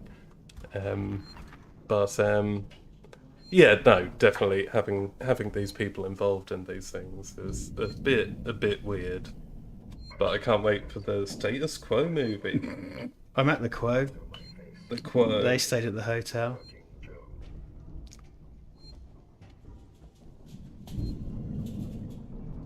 Oh, Terry Gilliam, He Dreams of Giants documentary coming out this Monday. What's that about? I heard about it. I don't know if it's a documentary about Gilliam or by Gilliam. I think it's about Gilliam, which are fucking interesting dudes. So I'd be very. We watched 12 Monkeys the other night. Yeah. He's definitely gone into old man yells at cloud territory recently. But fucking dude's an amazing visualist, incredible director. You know, and the Monty Python animations are amazing. Oh, fantastic. By anybody's estimations. Like, no, it's something that you could never have made up yourself. You know, you never would have thought of any of that. Well, yeah, this. In fact, funnily enough, October, we did the first of these streams, Yeah. and that was horror month. And March, I've made sci-fi month.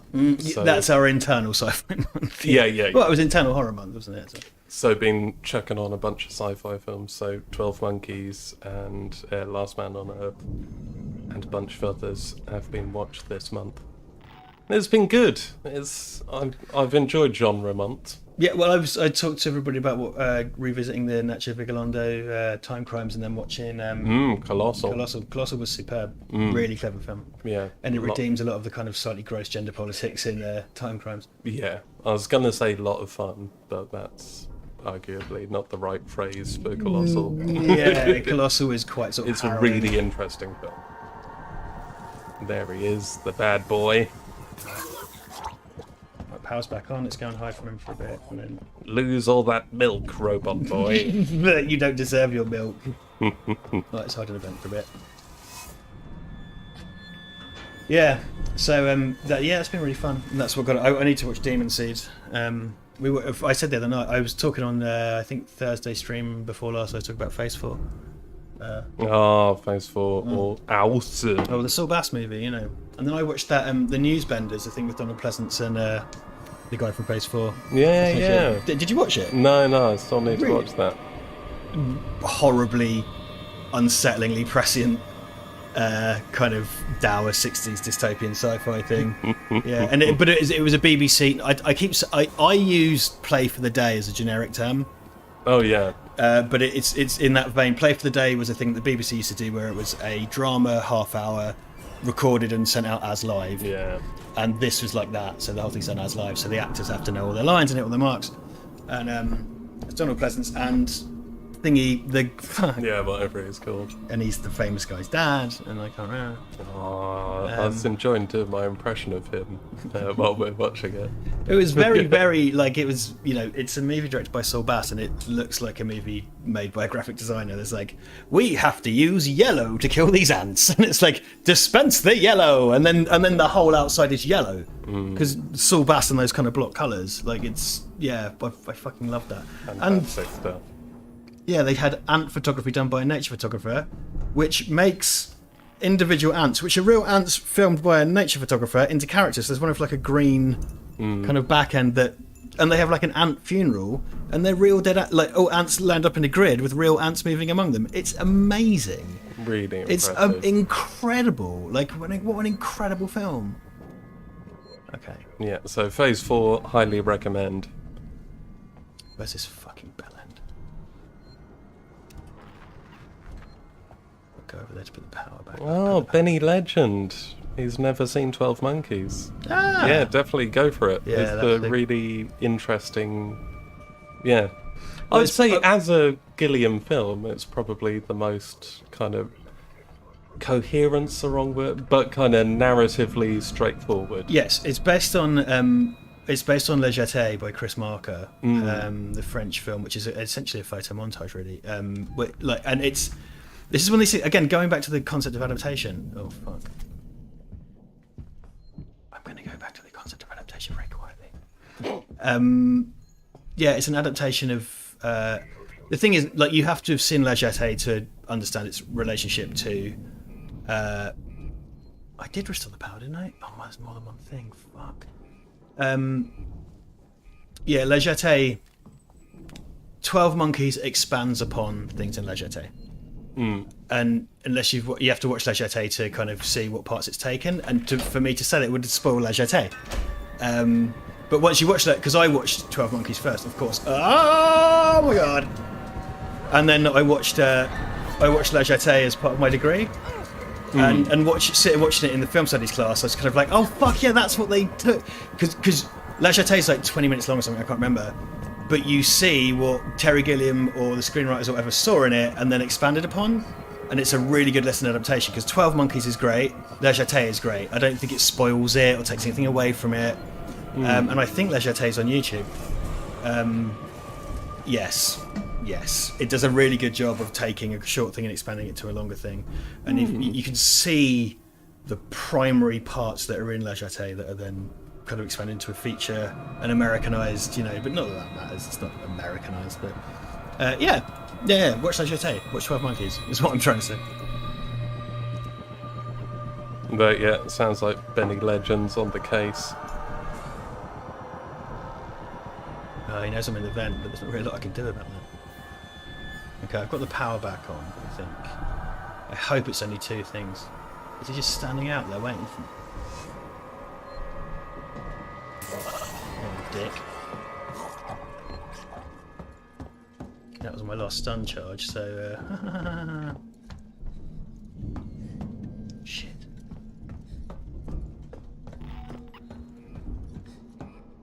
Right, yeah, Benny Legend appreciates the view on La Jetée and 12 Monkeys. Oh, cool. Yeah, check them out. They're good. And yeah, as Benny Legend mentioned in his original post, 12 Monkeys seems to be on iPlayer kind of forever. Did we watch it on iPlayer? Yes. Yeah, so it's one of those films. Yeah, she's getting hurt, but I'm still doing the thing. So He is getting hurt. He's punching you in the kidneys. I'm punching you in the kidneys. Oh, damn kidneys. I don't have kidneys. I have toasters instead. I'm definitely not finishing this game tonight. What are you talking about? I'm bossing it, mate. This is almost over. Everyone Can I knows flashbang him? the final boss is an android. Nope. I eat flashbangs. Oh, piss, I'm dead. Oh my god. Look, hey, there's engaging film discussion. I like to think. If you want to see the alien in Alien Isolation, put on your Val Verde broadcast goggles now. That's fantastic. I'm a huge fan of that. Put on your alien goggles now. If you haven't got your goggles, please send a postal order for £20 to Val Verde Broadcasting. My double DVD of The Last Man on Earth and The Last Man on Earth and Just to clarify, your DVD. my DVD, Yeah. my digital versatile disc venereal disease. You said your double DVD. No, my double DVD because it contained 2 features. DVD. Yeah, that's true. DVD. I once owned 2 films in the same box. It was the first thing I bought from Yahoo Auctions, which is Yahoo's defunct attempt to challenge eBay, which is where I bought my first video camera from with a check. But I had to get a Region 0 because I didn't have a Region 3 player. I had to get a Region 3 disc that was a double film on 1 disc of very poor versions of The Last Man on Earth and House on Haunted Hill, which I paid for with postal orders, which I had to order off of Yahoo Auctions, go to the post office in Wolfson Way, buy the postal orders, put them in an envelope with a letter explaining what it was for, and sending it to the person so they could send it to me. And I had to send it to the person in America, I suppose? Ah, postal orders. Okay, so this is a noisemaker job, is it? Is he already on to me?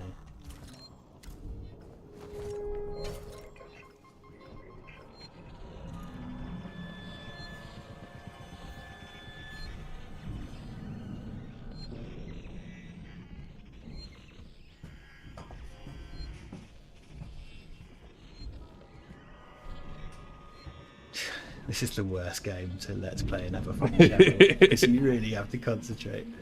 Or just not be shit at games, I suppose. Uh-oh. Well, don't worry, Richard. You've got a nice period of being able to concentrate on the game. What's that? Because Sam Montgomery has said, "So Ivan, what do you think of Zack Snyder's magnus opus, Justice League?" Sweet, please. Was it everything you wanted from a live-action JL movie or self-indulgent Jared Leto-filled nonsense?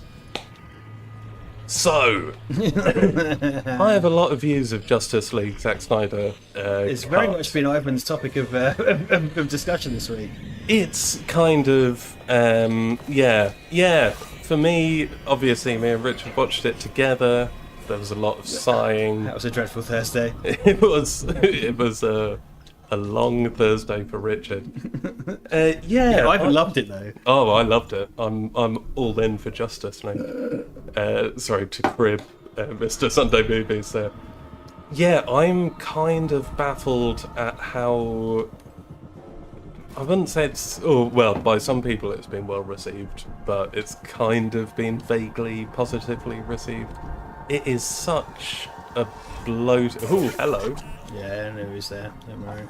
It's such a bloated kind of piece of nonsense, and it really doesn't... There's so much of it that doesn't hold together. You know, people really kind of go, oh, well, it's a better movie than the actual version we got. That's not saying much though, is it?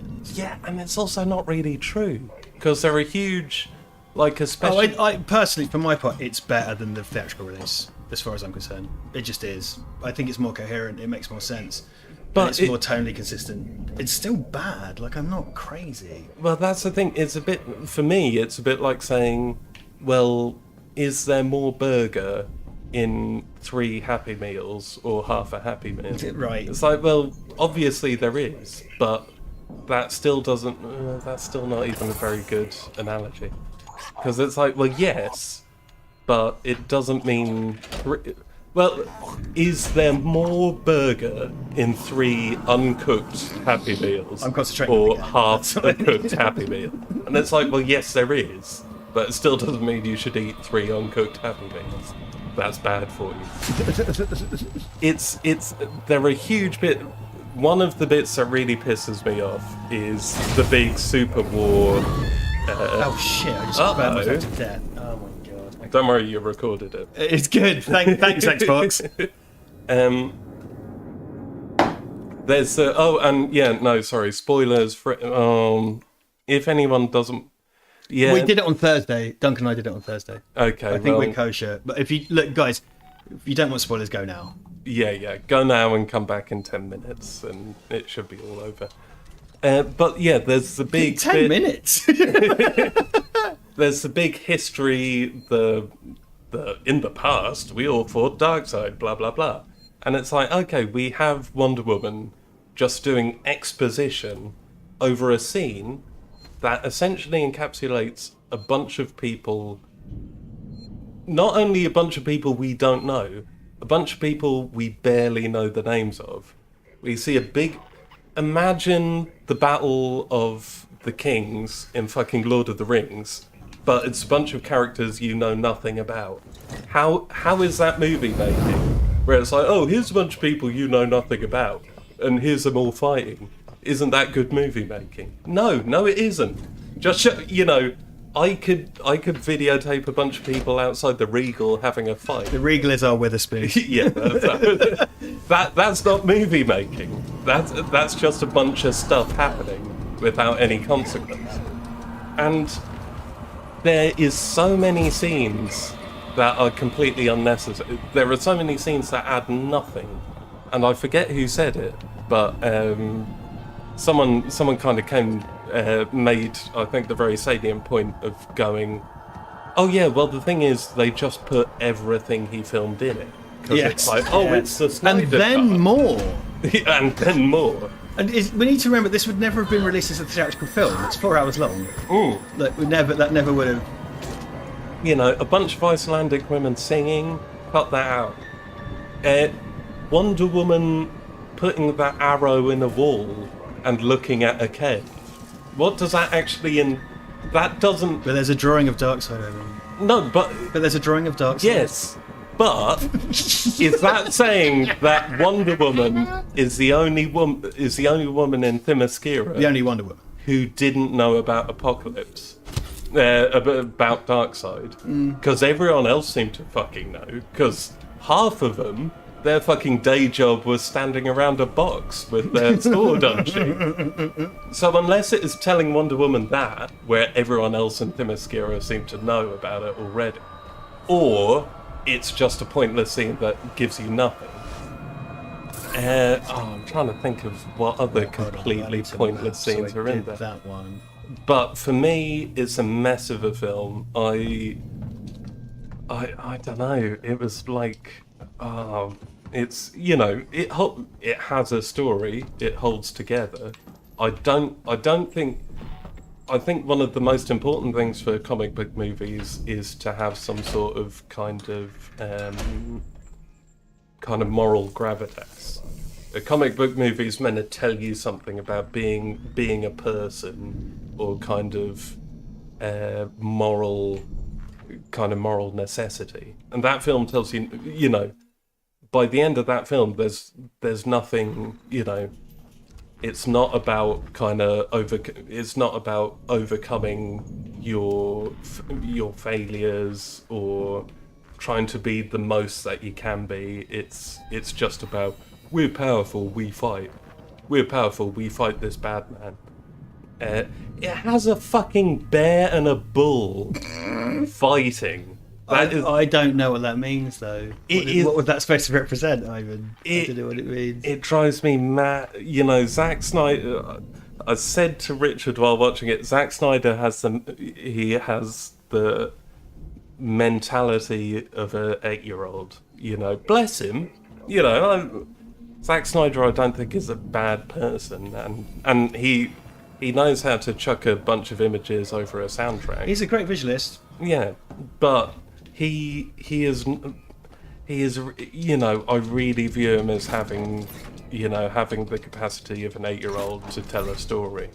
And, you know, in the same way that when an 8-year-old goes, oh, and then there was a dog, and then there was a cat, and the dog flew away, and then a robot fell on the cat. It's like, I'm not going to challenge an 8-year-old of, like, well, what does that mean? And Zack Snyder, it's the same. It's like, well, you're doing what you do, you know. It's pretty. It kept me entertained in the sense that I like the idea of a robot fell on a cat. I kind of think he should be a cinematographer, not a director. Definitely. And that's do you know what people say? Like, when they work with him, he massively knows what he wants. Like, he super knows what he wants visually, and they all know what they're doing when they go into it. Like, I'm just going into bat for him because I'm not. You know. Yeah. No, and that's the thing. It's not, you know, it's not like he's talentless, but I just don't think he has any. If he has an idea of what he wants to say in a film, I really don't like what he wants to say. You know, when it comes to kind of imagery and stuff, yeah, he can do some really nice stuff, but he's just, their films. I don't know what the character of any of these people are, you know. I know Aquaman likes to take jumpers off. You know, I know Batman's rich. I know Wonder Woman is a Wonder Woman. I know Flash is annoying. Martian Manhunter, I've got no fucking clue. I know he likes to cosplay the widows. That's also kind of gross, and it's definitely like a really good scene. Finally, a good scene for Martha Kent and Lois Lane to have. But actually, it was Martian Manhunter, and that was definitely added afterwards. It's like, why are you doing this? This is embarrassing. Like, what the fuck? It's fucking weird. And then, but don't worry. At the end, Martian Manhunter goes to a human man who goes, "Oh, hey there, flying alien." He goes, "Hi, man. People call me Martian Manhunter." Which one's where? On Mars or on Earth? What does that mean? By the way, don't ask me what people. Presumably it's humans, because they refer to me as a Martian. Maybe it's Martians who call me Martian Manhunter. That is our custom. Why they call me a Manhunter? Who the fuck knows? But that's my name. Anyway, see you later. And fucking Superman. Hi, I'm Superman. I'm gonna cut one of your horns off. I'm a beneficent alien overlord. Look at me. Just to be clear, Ivan's barely been thinking about this at all. Fucking. The thing is, I appreciate this as the kind of weird ramblings of someone who's drinking red wine. So there's no coherent through story in what I'm prattling on about. But in a way, isn't that the perfect example of a Zack Snyder Justice League film? I have to get to the reactor. Save point. Jesus Christ. That was a tough. That's probably That's probably under 10 minutes, so... So whoever I dropped don't out... think anybody took that too seriously as a time limit. That 600-second, But if there were people who really did drop out because they didn't want stuff spoiled, I don't want them then coming in and right, hearing me of course. say, Yeah, no, fair enough. oh man, no, there's a far more coherent version of me saying what I think is so fucking stupid about that film. But ultimately, I'm someone who gives Zack Snyder so little time that has to be taken into account in my views of the Justice League film. I think he's a deeply uninteresting filmmaker. He's a deeply narratively uninteresting filmmaker. Visually, he does nice stuff. But like you say, he should be a cinematographer. So whenever he goes, oh, what if Batman raped a criminal? There's a director to literally slap him in the face and literally kick his ass. He shouldn't be setting the stories. That's because his stories are just, man. Sucker Punch is embarrassing. Like a grown-up wrote Sucker Punch. You've seen my Sucker Punch cartoon, Yes, which I made before that film came out. I've referenced it as well before. And that was made over 10 years ago. Yeah. And I think it sums up Sucker Punch way better than anything I could ever say in 3 panels. Yes. Well, I can't remember the exact wording, but it was Zack Snyder smashing some Barbies together. was the basically. Let's see. Where would that even be, man? It'll be somewhere.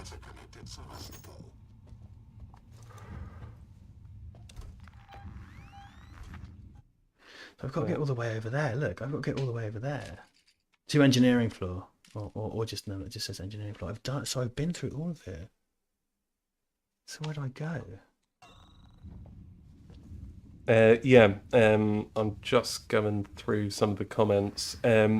Richard told me last week that in the live stream chat, a lot of you were lukewarm about Justice League as well, which I'm very happy to hear. No, because generally the reviews have been like, oh yeah, well it's kind of good. It's like it's 4 hours. That was one of the things I said to you. It's like if I went to a fucking burger joint and I got a shit burger and chips, that's one thing. If it's like, oh, the burger's fucking not cooked properly and the chips aren't, are still fucking hard. That's the fucking Joss Whedon version, and that's kind of shit. If I went to a burger joint and got burger and chips and they were passable, but it took me 45 minutes of waiting to get it, it's like, I can't say that's good. That's still bad. The end result was what I expected, but the journey was not satisfactory. Yeah. And the ending bits, Jesus fucking Christ. Oh my god. Okay, sorry, I need to stop. Okay, he's got a new weapon.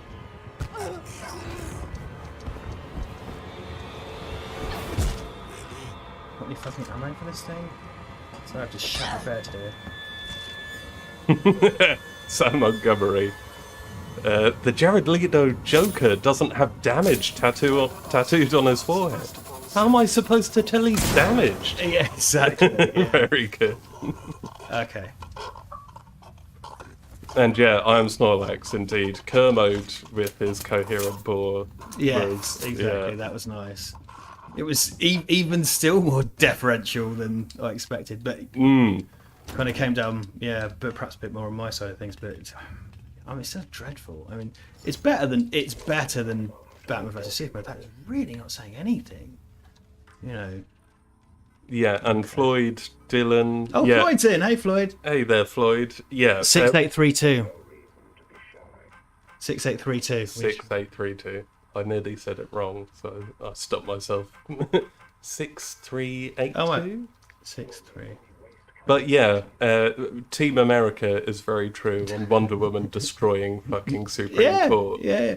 Well, 2 blocks around the Supreme Court, which don't exist because England doesn't have blocks. She goes around using super speed, wink wink, to fucking block bullets rather than just taking the guns off them. which, you know, might be the more... But, you know, that's a shitty point from me. But she definitely didn't need to destroy destroy a building. I don't think this code is for this, but yeah. No, hold on. Let me check this. What does it say? I'm heading down to reactor maintenance now as requested. I've locked the shutters behind me. The code you need is 6832, says Flores. Caspidas with £2 super chat. Thank you very much. And this is... You said it in a sentence, which I didn't. The Snyder Cut is literally the Homomobile. That is Yes. perfect bit. The Homomobile is my shorthand for because I'm a trainer fan. The Nike Yeezys are the Homomobile as well. If you're into your trainers, it's the same fucking thing. Wait, hold on. Where's my bolt gun? Okay, this kills androids in one whack. So. Okay. Well, thankfully, Stephen Allen is getting me out of a Snyder hole. Good. He goes, "Hey, Ivan," and this is obviously to Richard as well, although I'm sure we'd agree on a few. "Hey, Ivan, outside of Dread, what's your favourite 2000 AD strips? Anything you'd recommend to the viewers here?" Yes. Yes, there is very Yes, much. there is. So, stuff that you can easily get in trade paperbacks. Zombo, and that's quite relatively recent. modern. Yeah. Zombo is by Al Ewing, who did Immortal Hulk, or is doing Immortal Hulk, and is doing Marvel shit these days. Really great story about a weird zombie. More classic, Bad Company. Bad Company Book 1 more than Book 2 is a fantastic... essentially, it's an adaptation of... it's an adaptation of an earlier battle comic story, Darky's Mob, which is about a kind of alien war. Go for the door. Why wouldn't you go through the door? That is Go through the door. weird. Yeah, that was very weird. Kill me. Zenith as early Grant Morrison doing kind of Watchmen-y stuff. Yeah, and the film, well, the Robert Kirkman comic Invincible, and the series just come out doing similar ground in a way less snarky way. What's the great? I love ABC Warriors, but ABC Warriors is a big ton of catfish. To Yeah, kind of but be early, delving if you're into. just saying to people, read early ABCs, that's kind of... Yeah, but Bad Company, Zenith, Zombo is some great Zombo's, or I mean, okay, we're getting on for 10 years ago now, but that is some of the best modern 2000 AD. Fucking Zombo's so funny.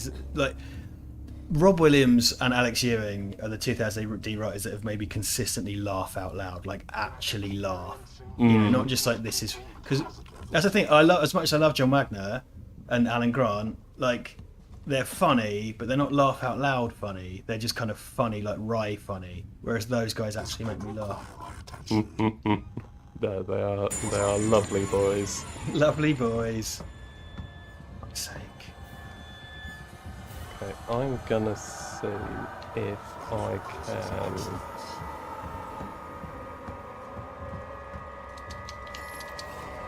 This could do some damage. Come and get it, you cunt.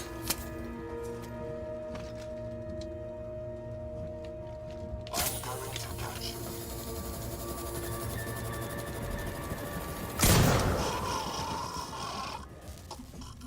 Thank you. Okay, what am I bloody doing?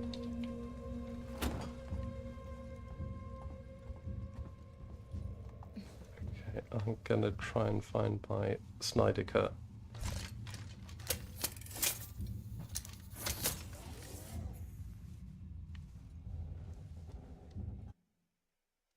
Okay.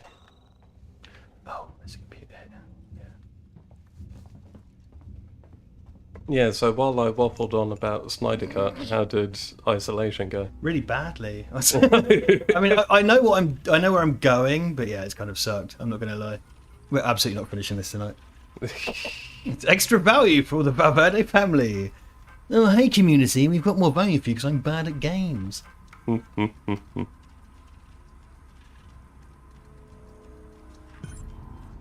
sweet, we've got the shutters open. Nice. Okay.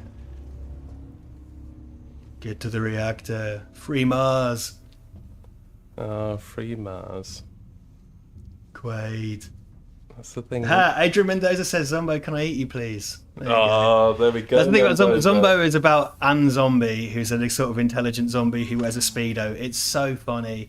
And it was doing Donald Trump jokes before he was president. Like, it's fucking great. It had President Trump before President It Trump. also has one of the villains is by proxy Walt Disney's Frozen Head, which is just so good. Here we go.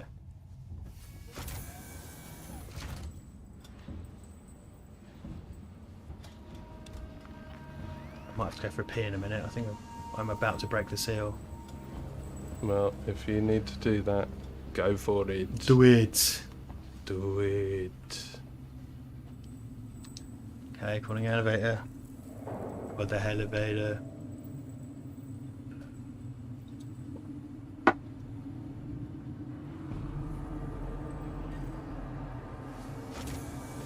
Oh, this is so bloody tough.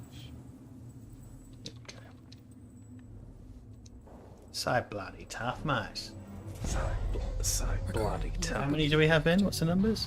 We have 57 in. Hey, nice. Seems like a lifetime. Thanks for bearing with us.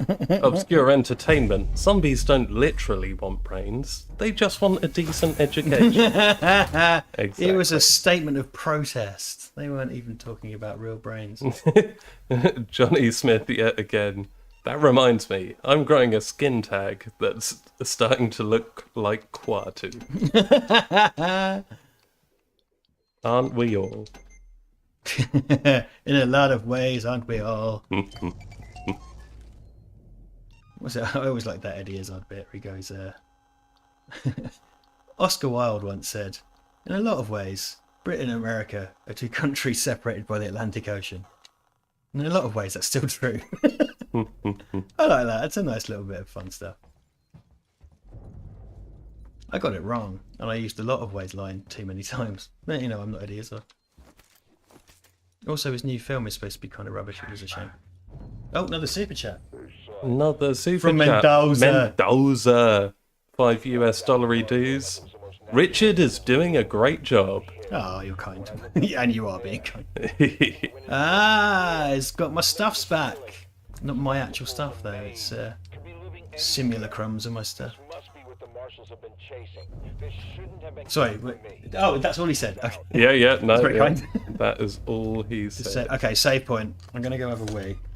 Entertain the team. Don't worry, I will. I've got to go upstairs to expel urine now. With me shamelessly plugging my Instagram. Yeah, do that. Well, I'm shamelessly.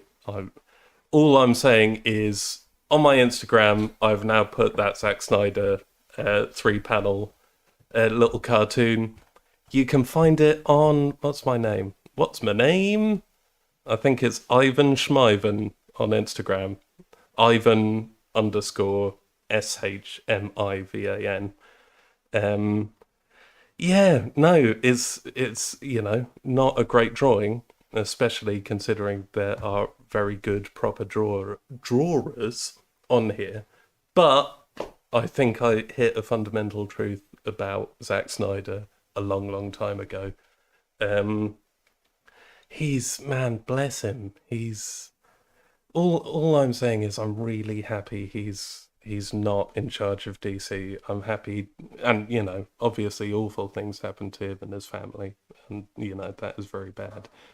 But he's someone who should have never been given control of the DC universe, which is what he was given. And something me and Richard talk often about is Shazam is a fucking awesome film. It's great. And really cool. Movie. Great movie. And that is something, and that kind of gets forgotten about in the DC universe. And the because sequel's going to have Pierce as Dr. Fate. Yeah, which is fun. Yeah, When you you told know. me that, I was like, fucking hell, that's brilliant. Super good. Lewis told me that on Facebook, so credit to Lewis Taylor, director of Sleep Tight. But yeah, I also, for British people at home, you may have got confused a minute ago when Ivan was talking about his Instagram account. You will of course know that as Instant Graham.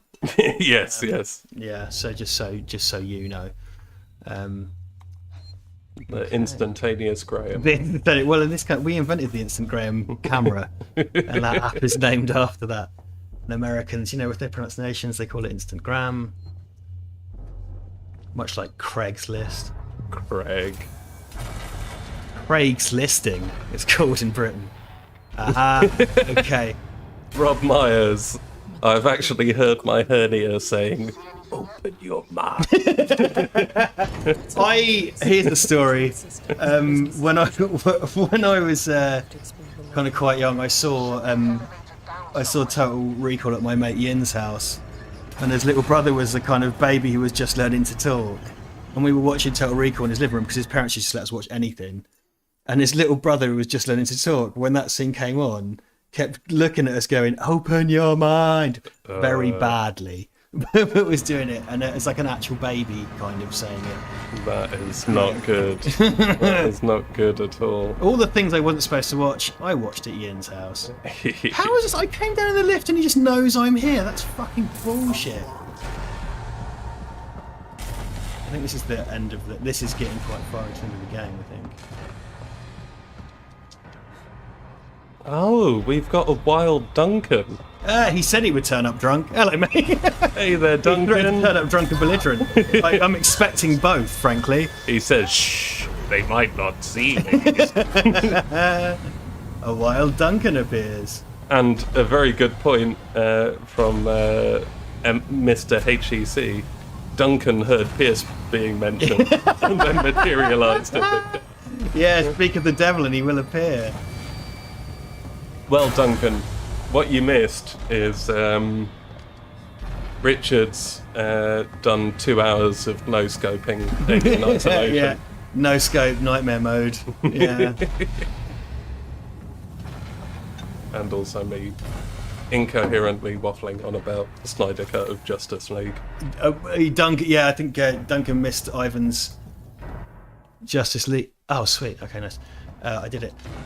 Get out of my lawn commentary of Justice League. Get out of my lawn. Get out of my That's lawn. the Google Translate version of Gran Torino. Great bull car. Duncan was also unimpressed by Justice League, and Good. I said on Thursday to Duncan, because Duncan hadn't seen it last week but had seen it this week, and I passed on that you'd said, like, the final scene, the future dream scene, is just this embarrassing YouTube fan movie, and it really is fucking embarrassing, man. Well, that's the thing, fan movie it very much is, because it has no consequence about anything. Yeah, well, it's leading up to a third movie that's never coming, and it cost fuck knows how much to film. Yeah, it's Jesus Christ. Okay, so this is where the reveal happens that there isn't one xenomorph. We were being chased by one, but there's a xenomorph nest at the heart of the base. So this isn't the end part of the game. Am I going to finish the game? Doubtful. But we are in the end part of the game. Where's the flamethrower so I can reload it? Is everything just loaded? Duncan says, "Sake. Here, Rich, kill the alien. That's how you win." Ricardo, He's not wrong. I should have fucking listened. He's been telling me for ages. everyone. They're Well, trapped my inside. memory is There there's some are exits. real It's bastard like a bits of vault. Yeah, this bit. because there are bits where you're evading 2 xenomorphs. And it's yet again... frankly, because this Let's Play has all been androids, Platform from the comments down here. I'm not sure it's going to be a relief to have the fucking aliens, frankly. Caspina says, "This is a filler episode where the actor who plays the alien wasn't available." Yes, absolutely. We're having a flashback in a lift. It's totally that. Okay, can we commit some components to that? Yeah. Let's commit all the components we can. So Just I can gonna pick craft some things. crafting things. Yeah, this is a bastard of a thing. So you do the kind of, as I remember it, you do this awful multi-alien nest, and then you do a spacewalk to finish it, I think, and then you find Sigourney Weaver's voicemail at the end, which is really cool, actually. Like, I imagine, you know, because they all came back for the DLC, but like unlocking a bespoke Sigourney Weaver, and Sigourney Weaver doesn't just do anything, particularly relating to Alien. You know, she doesn't really, you know, she doesn't just do any Alien shit, and I think she must have respected what these guys were doing to do that. You know what I mean? I kind of, and you know, the add-on pack that we played when Duncan and Winston came round. Remember when we did the stream on the add-on pack? Like, yeah, you know, Yaphet Kotto and Veronica Cartwright and stuff did their voices for that, and Ian Holm didn't, but that's fine. Yeah, Yaphet, R.I.P. Possibly, I think, Cameroonian royalty.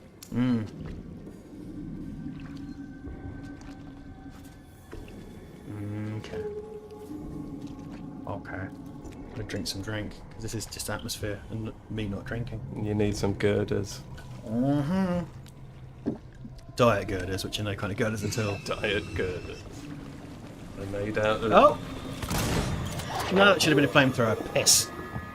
I looked at a bunch of eggs on that walk, and I was like, the face hack is a thing in this game. It's like obviously. Are the Beatles in like this Sgt. Pepper's album? No, they're not. But they're not in the Sgt. Pepper's films. That was actually a really bad example. Well, you know, are the Beatles their voices, or are they their, you know, the concentrated imagery? Oh, well, there's the Sgt. Pepper's film with the Bee Gees, not Yellow Submarine. Oh, sorry. Yeah, they're kind of. No, fair point. That's right. That's. I mean, it's just a reference that no one cares. But you know, can you imagine making a Sgt. Pepper's film without the Beatles? Go, don't worry, when we've got the Bee Gees. What an insane fucking thing to do. Don't get me wrong. I'm not saying it's sacrosanct, but probably just stop there. You know what I mean? It's just like, well, it's not gonna, you know, don't worry. And I think it's got like Lulu in it. I can't remember who's in it, but like people are in it that are not the Beatles, and it's just like. What are you doing? Don't worry, we've got people in it. They're not the Beatles. Are they the Beatles? We've got people in it. We've got 4 musicians. What? 3 musicians or 5? We've got 4 How many musicians? We've got at least 4 musicians. Is it the Beatles? We've got 3 musicians from England. Like, what? Born in England. We've got 3 musicians from England. I think, were they born in Australia, or did they... Maybe they're born in England and then moved to us. I think... Are you thinking of AC/DC and Gateshead in Scotland? No, I think the Gibbs were in the colonies at some point. I can believe it. I'm not sure if they're born there or they spent some time there. But I'm sure someone in the chat will sort us out. Our own Duncan Casey was born in the Bahamas. Duncan Casey, how long is this game? Duncan, been in the chat for 10 minutes. Fuck, I just got done. Oh my god. Duncan did it on the stream on Thursday, right? And that may have been somewhat performative, but privately Duncan a bunch of times has gone, how fucking long is like he's been really like, are you still doing that? And it's like, yeah, no, I completely get, like, that's not a mean or unjustified reaction. Yeah, no. Yeah. And it's become a bit of an in-joke with me and Duncan, because he's kind of like, well, how are you still playing that fucking game? Fuck you. You played it on Xbox 360, Duncan. That doesn't count. That's a different generation. Jozilla says Peter Frampton was in... Dude, the Sgt. Pepper's movie it's a 70s thing.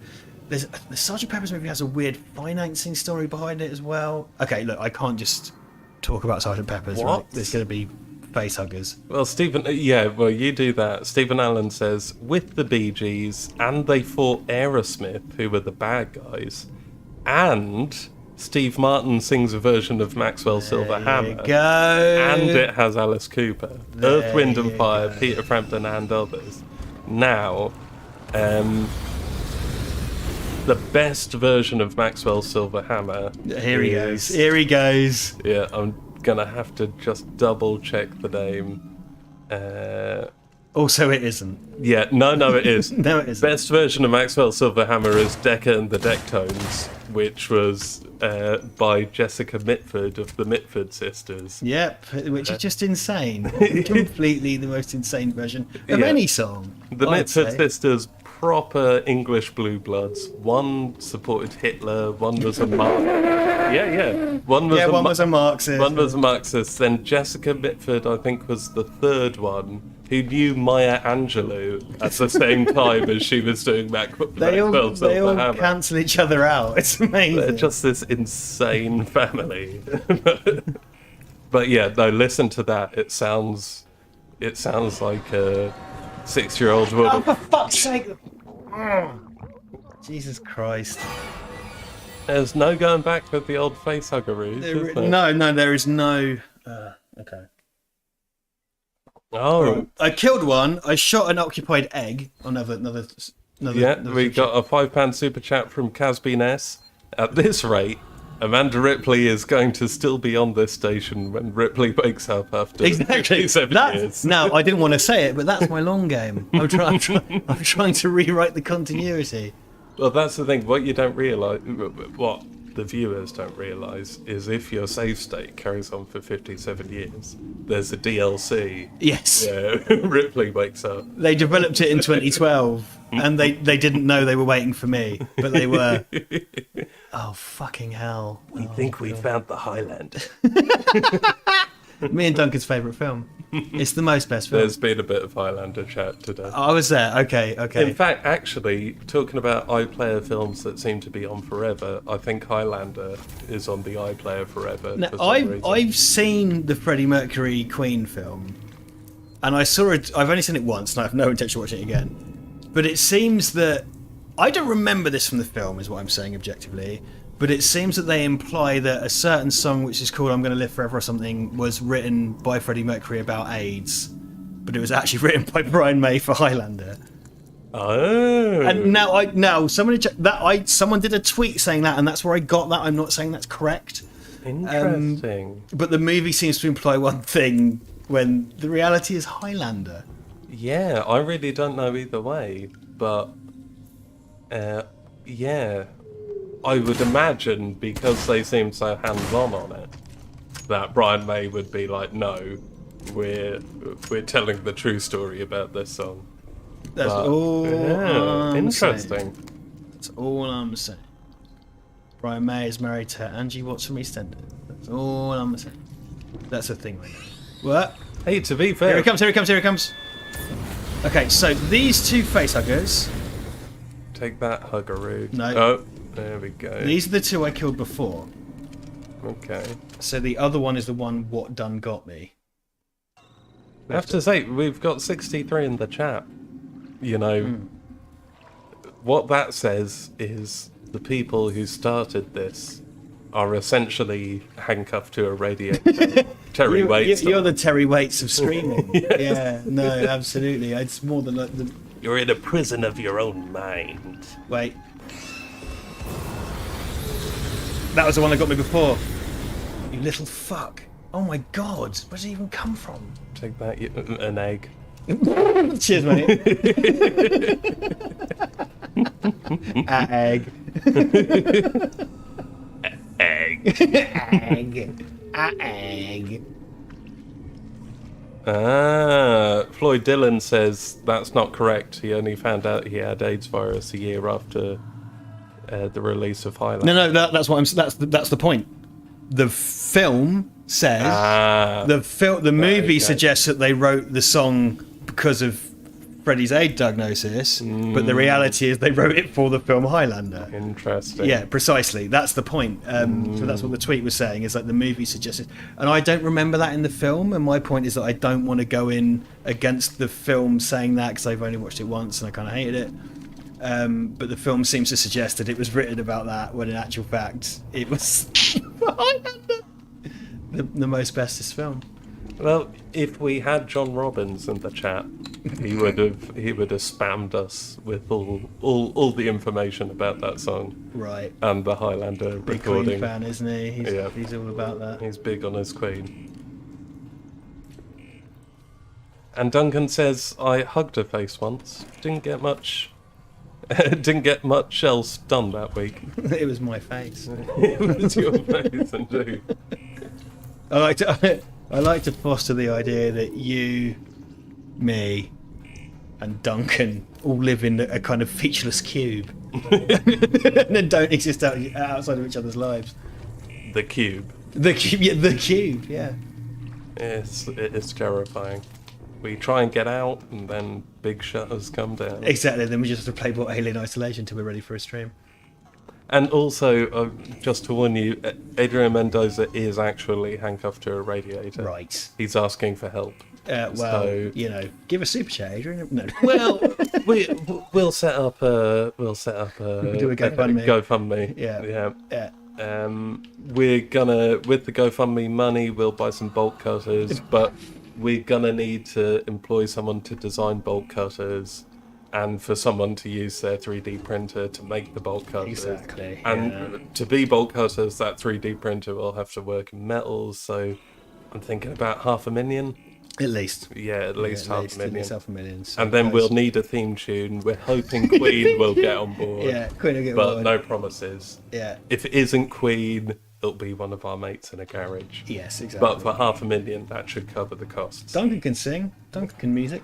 He can. Hey Duncan, if you've got some lyrics about bolt cutters, Now's the time. we're ready. Okay, we have to overload the alpha core.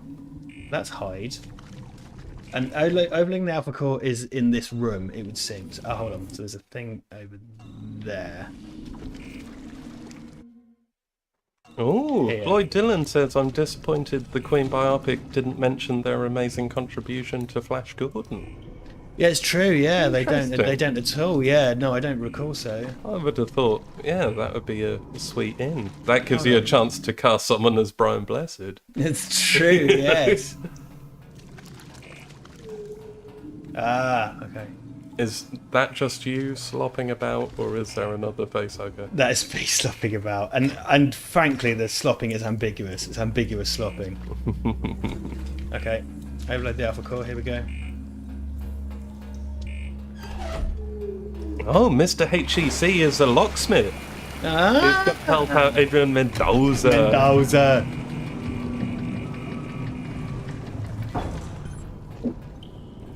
Oh, overload beta core. Fucking hell. Oh my god. Oh Jesus. Okay. I am Snorlax. Val Verde, Richard's dragging this out so we have facehugger eggs for Easter. Exactly. I'm Snorlax knows. He knows.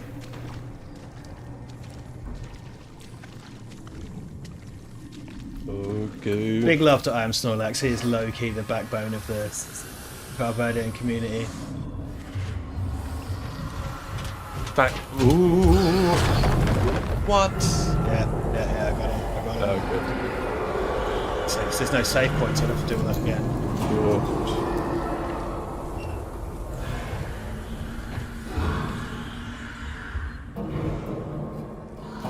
So it's the backbone of the community. So like a blacksmith in the post-apocalyptic future of Val Verde. He would make all of our armor. Yeah, yeah, absolutely. I think, metaphorically speaking, now he would make all of our armor. In about 5 to 10 years, he would make all of our armor. After the drone war comes. Oh my god. Okay. This is deeply not good. Casby Ness comes in with a good point. Just replace all mentions of Sledgehammer with bolt cutters in the eponymous song. Job done. Up and down and round the I bend. wanna be bolt cutters. Ba-da-ba. Freeing Adrian Mendoza. Ow! Bolt He cutters. really gets some high notes in that tune, dude. It's Oh, off the man. scale. Gabriel's boss. Oh, dude. Dude. Fuck's sake. I think my uncle saw Gabriel play in, I don't know, maybe Zimbabwe or somewhere. Sweet. And he said it's boss. Duncan dialed into a stream the other night, and I was just like, I can't hear you. I'm listening to Big Time. Yeah, I heard you listening to Big Time a while back. It's a great song. Fucking banger, mate. Big Time is the one. Hey, if you want chill ambient Gabriel, check out Soft Dog. It was the B-side to Shock the Monkey.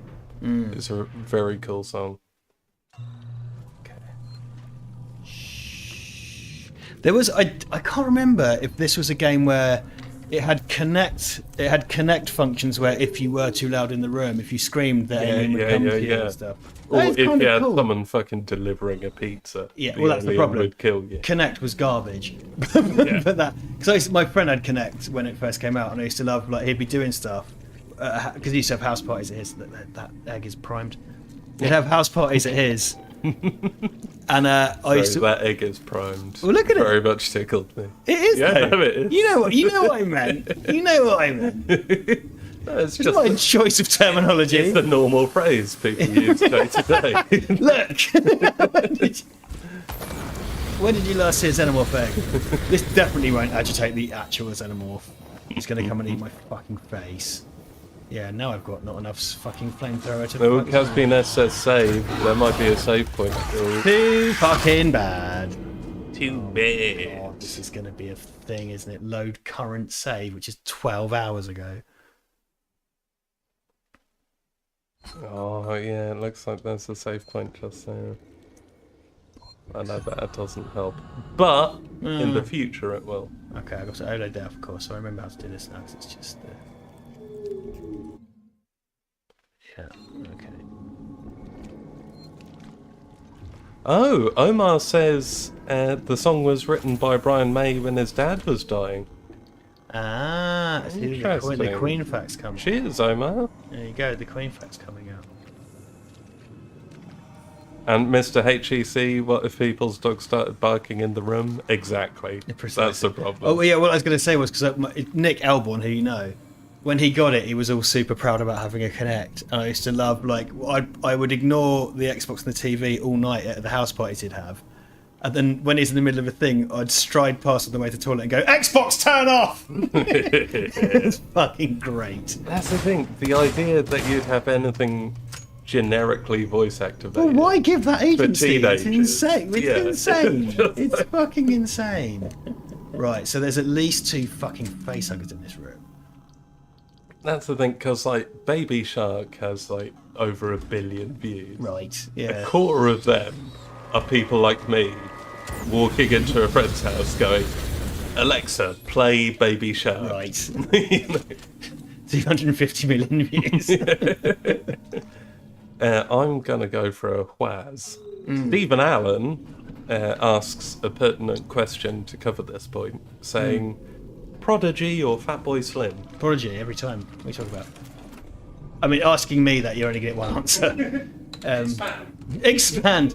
Yeah, no, I was a big Prodigy fan. I do like Fatboy Slim. I've seen Fatboy Slim live, but I was, for me, you won't get an objective answer because I was this huge Prodigy fan since I was. Oh, my God. Hold on. Cunt. Yeah, I've been a Prodigy fan since I got given a tape of Experience from my older brother when I was in primary school. I was in primary school when I heard Experience Generation on tape, I swear down. And then my friend Johnny, we pre-ordered Firestarter together, which was the first single from Fat of the Land. So we were already Prodigy fans as really young kids when Firestarter came out, and then there was Breathe, and then we got the album. Yeah, so yeah, we were kind of weirdly far too young to be into that. Fatboy Slim's great, but Prodigy, you know, Liam Howlett is an amazing. Liam Howlett is like an amazing crate digging DJ. Like the Coal Chamber sessions, which was every time Liam Howlett's tried to go off and just be Liam Howlett, people have always rejected it, which I reject. But Coal Chamber session was amazing. Coal Chamber had that Young MC shaft loop in it. Bow, bow, bow, bow, bow, bow, bow, bow, bow. Liam Howlett used Cool Keith from Ultramagnetics in Fat of the Land. You know, what's the tune? No, not Minefields. Diesel Power. Close your mind practically, then tactically. Fucking Ultramagnetics, man. Like Keith was like a Essex hip hop DJ, which is fucking cool. Yeah. Knew his stuff, definitely. Yeah, dude.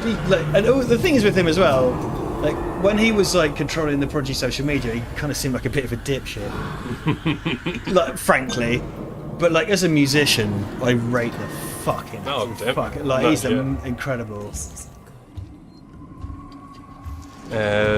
Just to interject, Omar says I set off his Alexa So apologies if you got Baby Shark on there.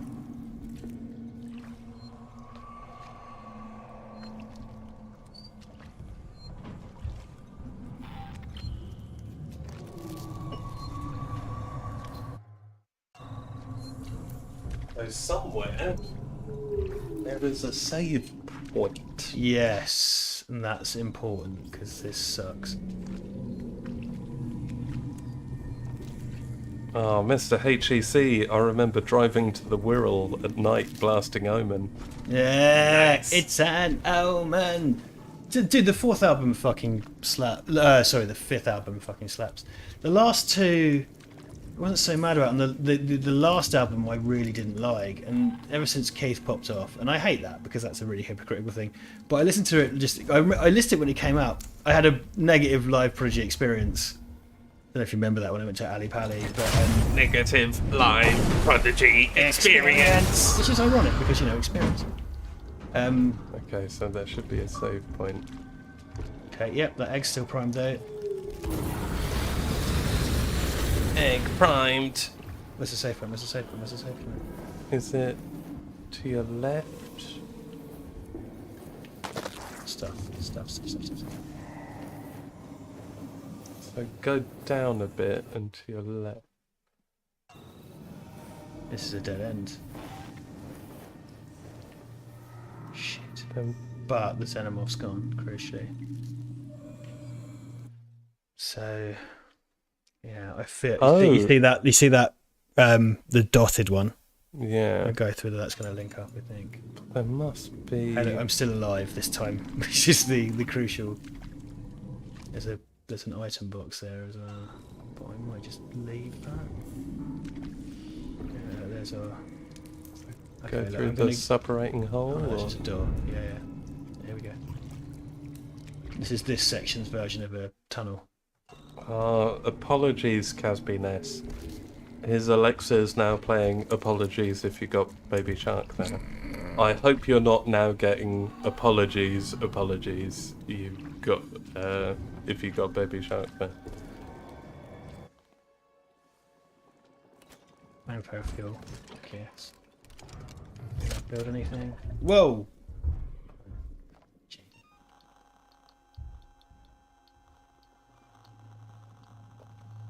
You're gonna make some sweet stuff. Just get some commitment, some stuff committed, yeah.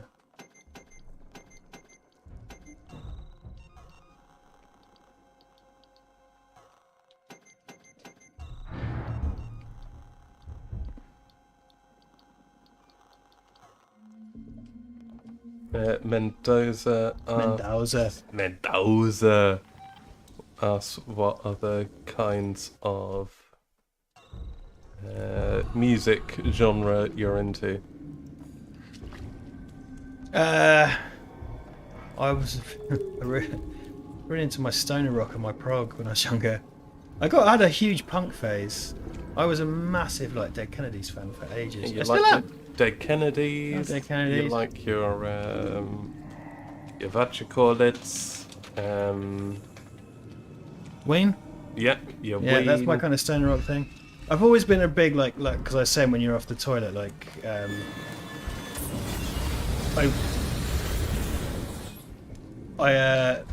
I got given Experience and Generation on tape when I was really young, and then me and John. Whoa, fucking G! What am I supposed to do with that? Oh, Jesus! Fucking. Oh yeah, the whole thing again. There was no save point. Yeah, no, I didn't. Yeah, because it would have mapped out as the save point, wouldn't it? Yeah, I've got to overload the fucking alpha car again. I got given Prodigy when I was young. I've been into dance music a very long time. My brother used to bring drum and bass LP sound to play on my dad's LP deck. I like drum and bass very much. I like jungle. Just annoyed. I want to tell you about my passions, but I'm really irritated. So it's that doesn't reflect on you, Adrian. Got a bitter Lemon Jackson. Bitter Lemon Jackson, yeah. Might have to go for a piss in a minute. Pissings for closers, Richard. Pissings for closers. I'm guessing that's what they say Oh in my the Wolf god! of Here Wall it comes! Street. Here it comes! And I don't have the flamethrower out, so I'm fucked. So let's just die, shall we? Okay, fine. Slowly select the flamethrower. Where even is it? Where even is it? Yeah, fine. This game sucks dick. I need to piss. I need to piss. This is for closets. Yeah. No worries. There we go. Up top, downtown. So you've got me here for the chat for the time being. Everybody. Rob Myers says Chumbawamba ? Which is I'm enjoying as a kind of off-kilter, incongruous comment. Chumbawamba. I've never heard any Chumbawamba I'm a big fan of, but I know in the kind of late 80s they were meant to make some interesting music, but that number one they had, I hated with a passion. Let me see. Ryan Swayze, how's it going, Ivan? Yeah, it's all going fine. Can't complain. Yeah, let me see. I'm gonna have a look at Sci-Fi Month's movies that I have watched over Sci-Fi Month. There's a British film from a few years ago called Caught, which is on Amazon Prime. It's not great, but it's kind of interesting. It's about a couple in the 70s who something happens near their house in Yorkshire. I think it's Yorkshire. And yeah, I'd say that's interesting. That's worth checking out if you want a vague sci-fi film. I was just saying, Caught. Remember that film? The one set in the 70s? Yeah. I was kind of... Yeah, that's a... It's not great, but for a kind of low-budget Brit sci-fi, yeah, it's like, I'm really glad it exists. Mm. You know, yeah, I didn't see all of it as you did, but I kind of caught up with it, I think. Yeah. I'm glad that it exists, I think. And it's one of these things that goes on the horror channel and stuff, but it's like, yeah, cool. Because the cinematography was really nice, the concept was really nice, I sort of think. I don't think it need to be set in the 80s. 70s. Yeah, and that probably like you could cost just them a set bunch it of now. production design costs. Okay, this game could fuck off. Is what I'm saying. We've broken Richard. Okay. Ooh.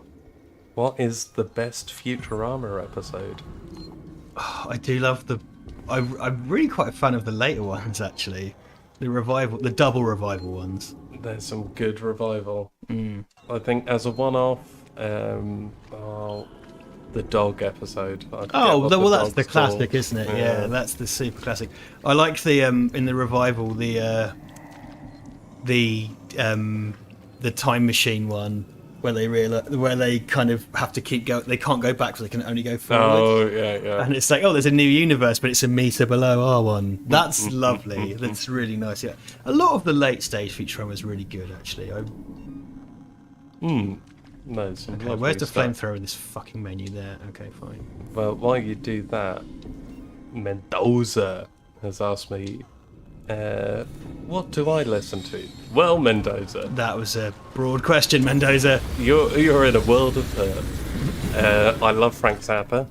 Frank Zappa is not numero uno, but Frank Zappa's got something for everyone. I love Devo. I love a bit of classic rap, Master Race, Wu-Tang Clan, Nice. Old School Public Enemy. I will get to your super chat in hot water, don't you worry.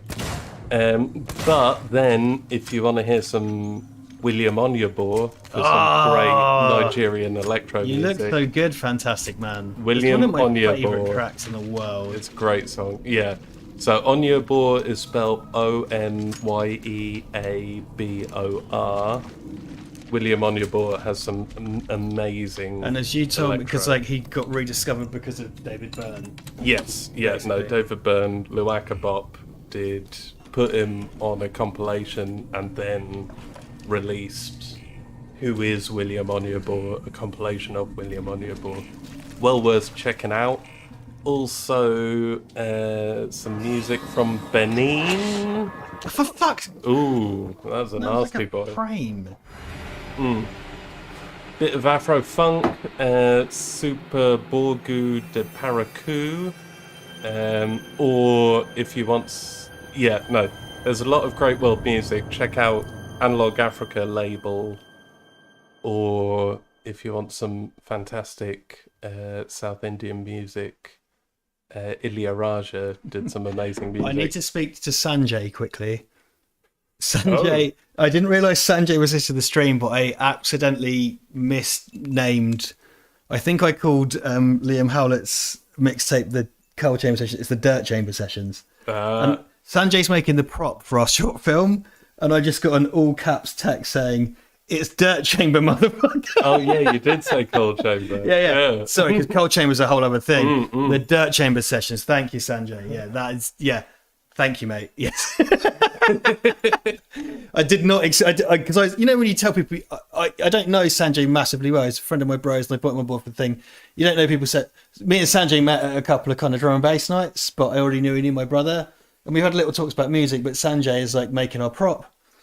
And I was like, oh, dude, tonight I'm doing a stream. I didn't expect him to actually watch or listen to it.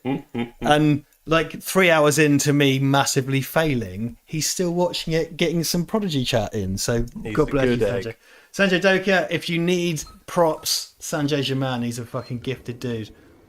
Dan Lyles, it is caught as in captured. So CAUGHT. And Super Chat, $2 dues from In Hot Water. America is currently the plot of RoboCop 2. I hope so, because what's the drug in Nuke? Nuke. Everyone's going to be getting on nuke. Everyone's getting nuked. Yeah, so they're going to be having fun The times. Surgeon General was shot to death on screen by a nuke addict. And that's what happens in RoboCop 2. Oh, Stephen Allen. Getting in on some Frank Zappa vibes. I love it. Love it. Love it, Stephen. We're all plastic people. Oh, baby, now. You're such a drag. I was getting a Zappa feel. And Andrew K, I haven't seen the Alex Winters Zappa doc yet, but I very much hope so. In fact, to kind of dovetail my Zappa love with something kind of Val Verde relevant. I saw Zappa play Zappa, Dweezil Zappa, the son of Frank Zappa, playing some Zappa at the Roundhouse in Camden. Oh God, I dread to think how many years ago, but a fair few years ago. And I met Flula Borg in the toilets of the Roundhouse, who is going to be playing Javelin Man in Suicide Squad. If you haven't seen the trailer for Suicide Squad, I highly recommend it, because it is... It was... There he is. Nice. Got him.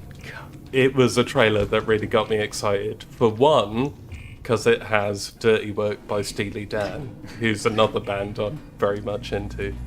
But that trailer I fucking loved. Yeah, James Gunn, man. Because this is the thing. James Gunn was hired for that when he was fired from Disney. And they've resolved that now. But it seems this is one of the times, and the only one I can really think of is Shazam, where they've hired a director and left them alone. Well, You know. I love it because it's the anti-Whedon. Yeah. Where it's like, oh, Whedon made a great film for Marvel, we'll get him for our film. Oh no, it's all gone wrong. And then James Gunn, it's like, oh, you made a great film for Marvel. It looks like he's making a great film for us as well. Yeah. That's it. And, I hate when they, you have... This film's called Rambo, this film's called John Rambo. So we've got Suicide Squad and The Suicide Squad. But this needs to be a sort of clean slate. And it's still got Rick Flag wearing his classic costume. No one's been off Harley Quinn because everyone loves that. Yeah. It's and Peter Capaldi, and I'm good for that. I hate the proofs in the pudding. I've not liked everything James Gunn has done, frankly. Like I felt Super was really nasty. Super. I think especially now, Super's like, this is. It's just of Kick-Ass, Super, and what was the Woody Harrelson one? Defendor. I like Defendor the most. Yeah, and yeah. Defendor was still quite nasty. But Defendor was the best of those three as far as I'm concerned. yeah, it felt a lot more. I think genuine's the wrong word, but This isn't good. yeah, a lot more healthy. It still involves someone getting shot in the dick, but you know, when the James Gunn film's nasty, that tells you. Because like I liked the what was the, because it was the relaunch of Orion, the Balco experiment. I liked the Balco experiment was quite nasty as well. Remember, I watched it with Tom, but like the Balco experiment was cool. The Balco experiment had a lot to say about the modern workplace, which I think was really important. Okay, hold on, right. Oh, whoa! Oh, I'm a moron. There's the save point. Oh shit! Oh shit! Okay, this makes this a fuck sight easier. There we go.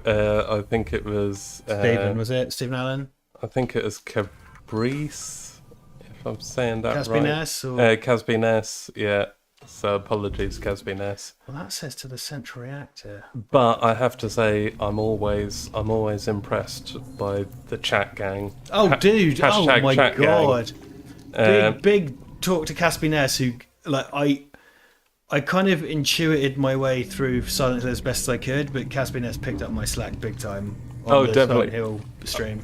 Well, for my own selfish means, I'm talking about Zappa-related things. Oh, sorry. No, you crack on. Where Michael Small's talking about Edgar Varese. So I've never really listened properly to Edgar Varese, but I know that Zappa is, or was, a massive, and got to have a phone call with him as a young kid, bless him.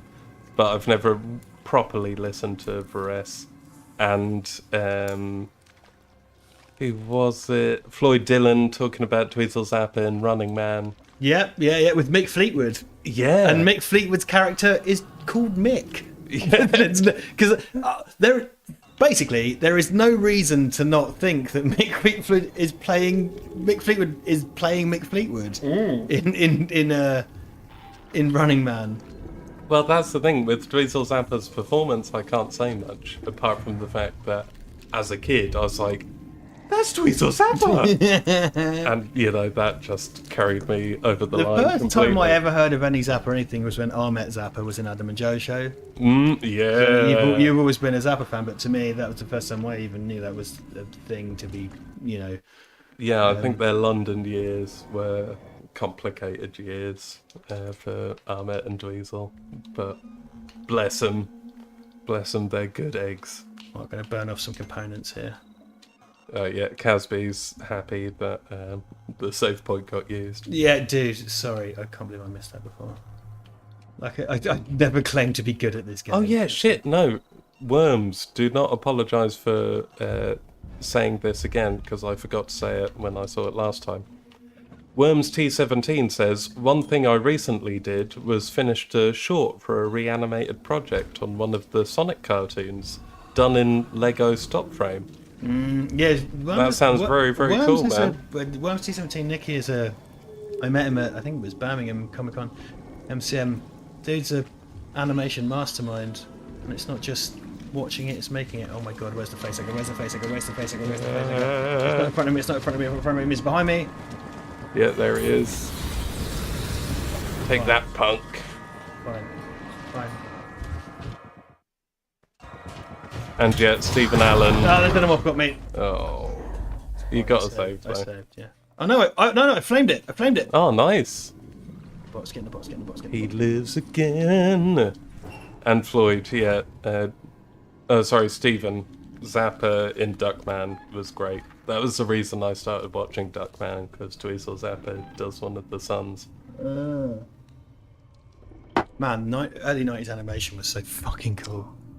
Well, that's the thing. It was really fucking cool, but we then also got to live through kind of later day Cartoon Network and Adult Swim, where it's even fucking better. Yeah. Well, that's it, isn't it? It had that weird flourish, and it went quiet for a while, and then it, because like things like the Max and Aeon Flux and whatever that all happened, and the Head. Nobody talks about the Head. All these things got. Remember the Head? You don't remember the Head? Think. No. Okay, look, I have to concentrate on this game. But Aeon Flux, the Max, the Head. The Head was about a dude who had a big. Oh god. He had an alien parasite living in his head, but the thing is, his alien parasite was part of a race that were coming to invade, but he was the good one. And then and he would crawl out of his head, and yes, Oofed. too busy talking about the head. He heard you talking about the head. The xenomorph loves The MTV. good one. I don't like the good one. I'm going to eat your brains. I love MTV. I went to a public school. Everyone knows all the xenomorphs went That's to a true. public Yeah, school. it's true. It's just obvious, isn't it? Okay.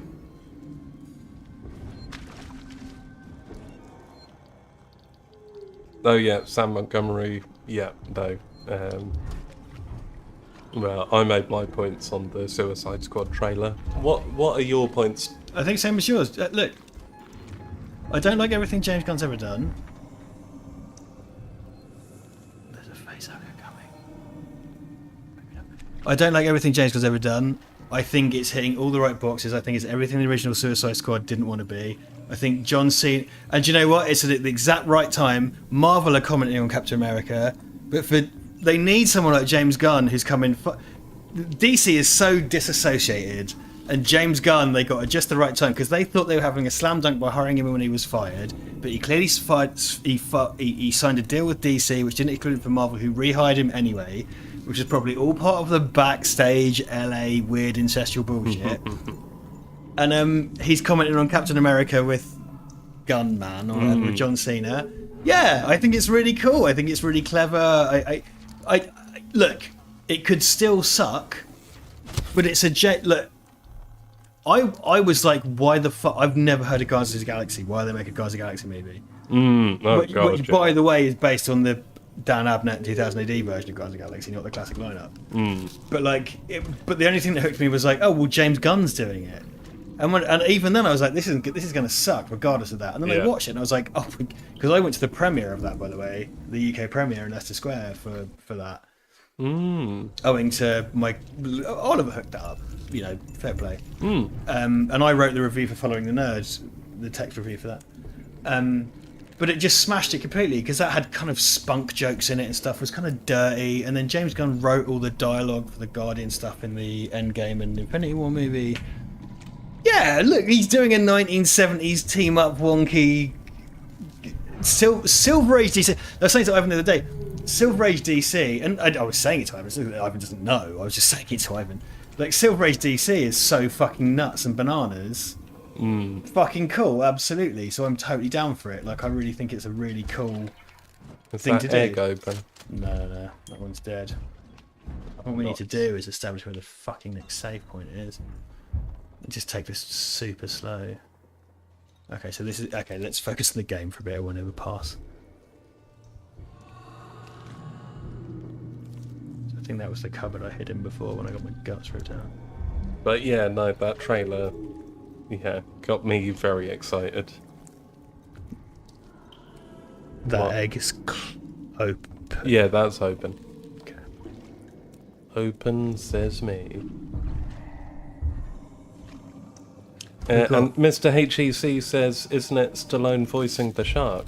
I didn't realise. We both saw Stallone in the credits, but we didn't realise. I hope so, because that's perfect. Yeah, and the stuff in the trailer of King Shark looks fucking awesome. And we were saying that's exactly what I want. We need the opposite. Oh! I think this noise he made did. this noise made someone come out.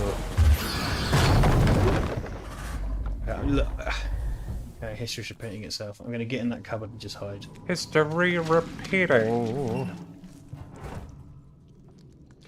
Yeah, we want Gorilla Grodd. Oh, I love it. Look, I'm going to hold back on this D-pad, on this joystick until this fucking shit goes away.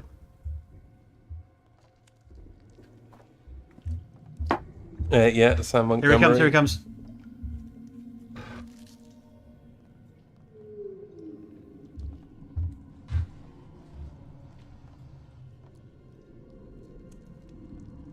Here he is walking about like he owns the place, and he doesn't. He owns nothing. He has no It's true. understanding. He owns no property deeds. You're propertyless, you xenomorph. I'm just going to pull back on the stick and not look at the screen. So just let that fucker go. Okay. Good. I'm going to count to 20. I use bananas, not Mississippi's, by the way. That's been my thing forever. Yeah, but you know that banana's copyrighted. So you're going to have to pay. One Momoa? Half of our super chats going to fight. What if I did? Oh no, he came down. He did, cheeky boy. Can I do Jason Momoa's? Yeah, I feel it's redundant now. but Jason Momoa also owns the rights to his own name. And bananas. He's from the Five Family Fortune. I'm Jason Momoa of the Five Family Fortune. Welcome to Cribs. Look at this.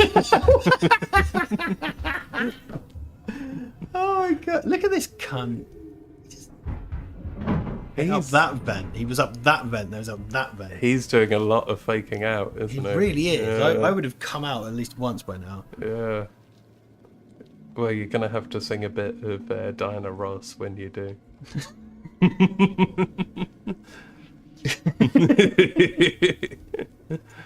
I'm more of a Shaka Khan guy. Okay, I'll do when you're doing it. I'll do a little Melly Mel. Money, money, money, money, money. I love you, Shaka Khan. I love you, Shaka Khan. Chaka cat, let me rock you, Chaka cat. Chaka cat, that's all I want to do. Chaka cat, I Chaka feel cat. like let me rock Melly you, Mel. Chaka I feel cat. like Melly Mel's still not Chaka over cat, yeah, I that. feel for you. He's still not over it. Okay, Well, look. it's not over Shaka Khan Yeah, no, I for really. 30 years. Yeah, no, I really do. Because all he did was get really hench, wrestle, do one more single. So I don't think he ever got over Shaka Khan.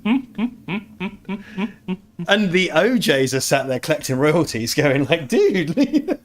I just really hope when Shaka Khan passes away, which I hope is a long time in the future. Hopefully never. Yeah, hopefully. Well, And, I don't want it to be a hype. You know, but- let's not do anything, but we don't want it to be at the hands of Rufus. Well, I want Melly Mel to sing Crash Test Dummies.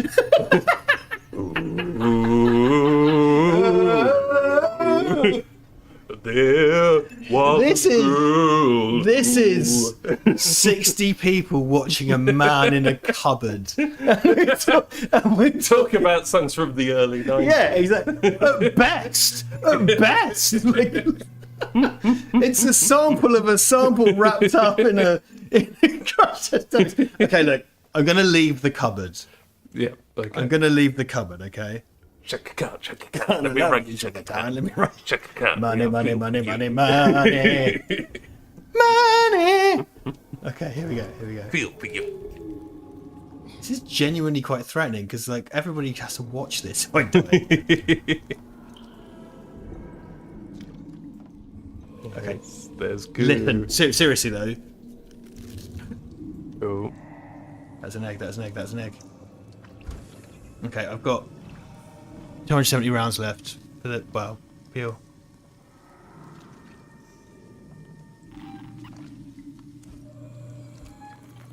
Banana Man is coming back.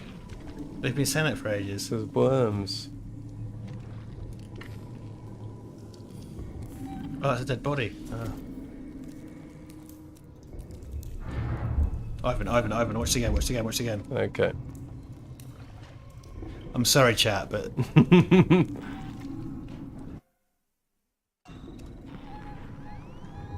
God, everything's behind me. That's a closed egg, Yeah, that's a closed egg. but that's gonna make the fucking xenomorph turn up. That's not a hole to your left. There's a hole to your left. You see, just... Yeah, I see it. So flame that up and then go down the hole. Uh-oh. Dude, like, what the fuck?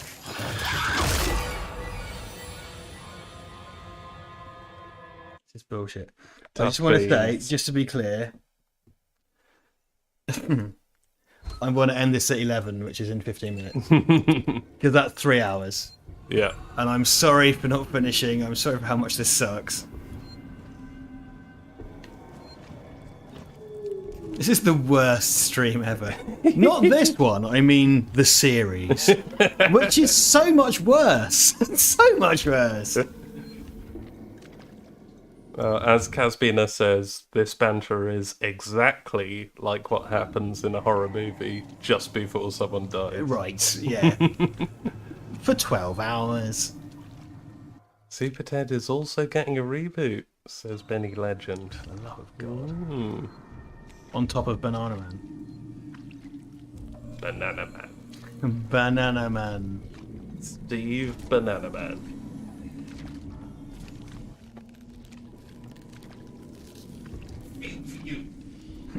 I love you, Shaka Khan. I rock you, Shaka Khan. Ivan's gone to the kitchen. He didn't announce that departure. He's just passed that over to a resigned Jackson.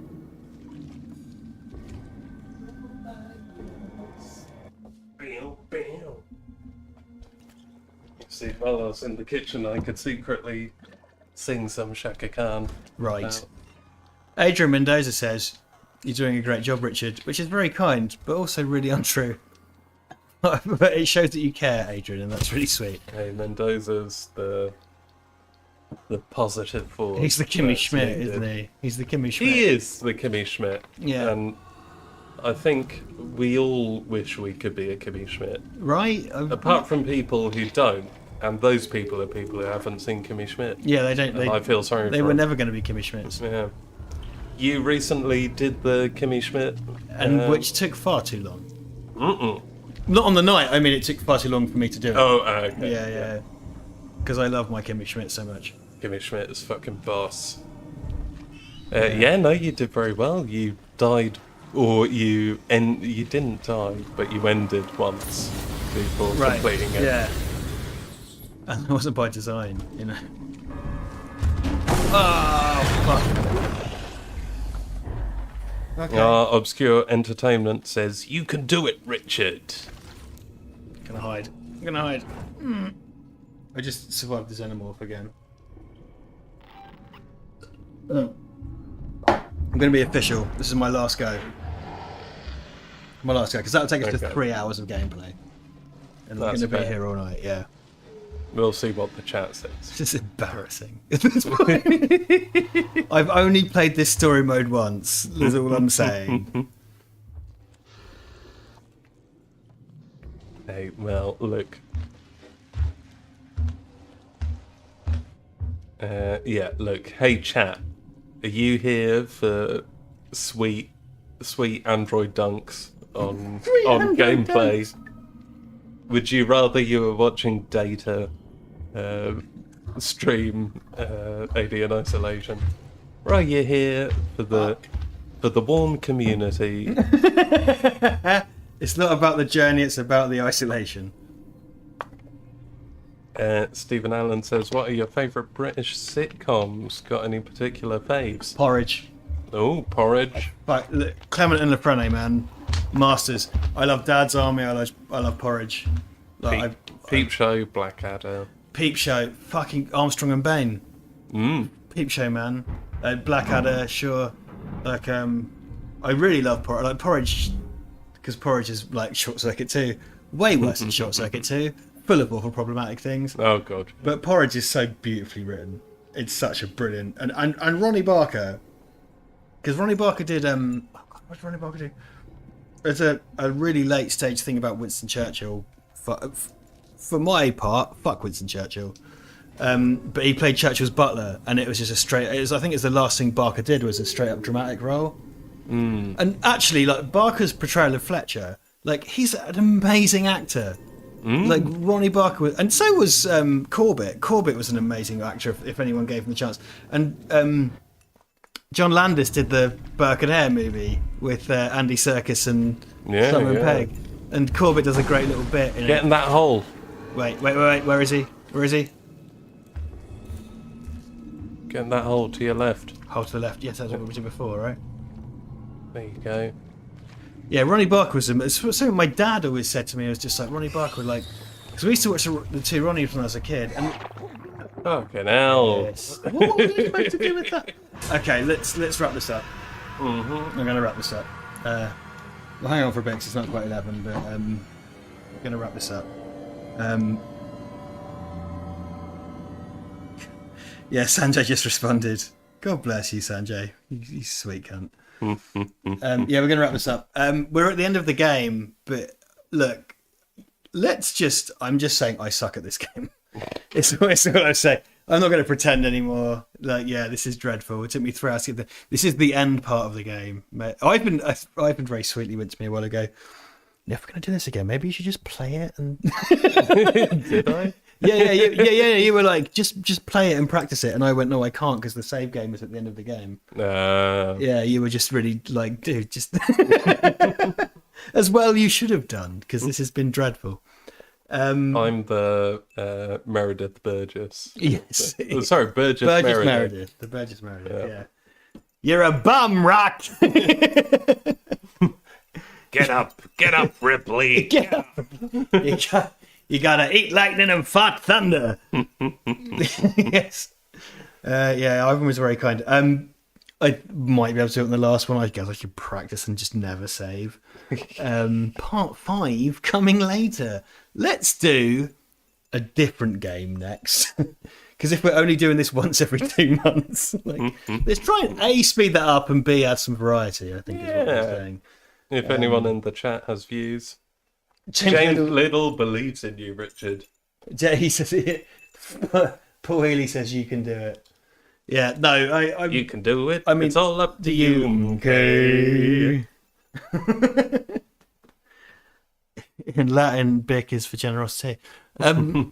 Yes, no, we're gonna sign off because we'll be here all night. This is embarrassing, but I think we will get to it. But I just don't want to sit here dragging it out, basically. So we'll do it. By which he said, let's do another stream. But yeah, hey, no, we all had fun. Yeah, we had our traditional Saturday night therapy session. Hey, look, we've still got 58 in the chat, which I think is about double what Ed Miliband had on Thursday, giving forward Labour's green transport policy on YouTube. So we're doing it, guys. We're doing it.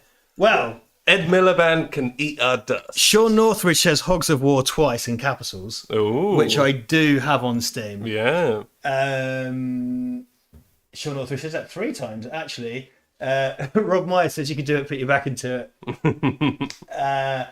I saw someone, I'm going to have to scroll up. Andrew Kay said, I had my fun, and that's all that really matters. That's all that matters.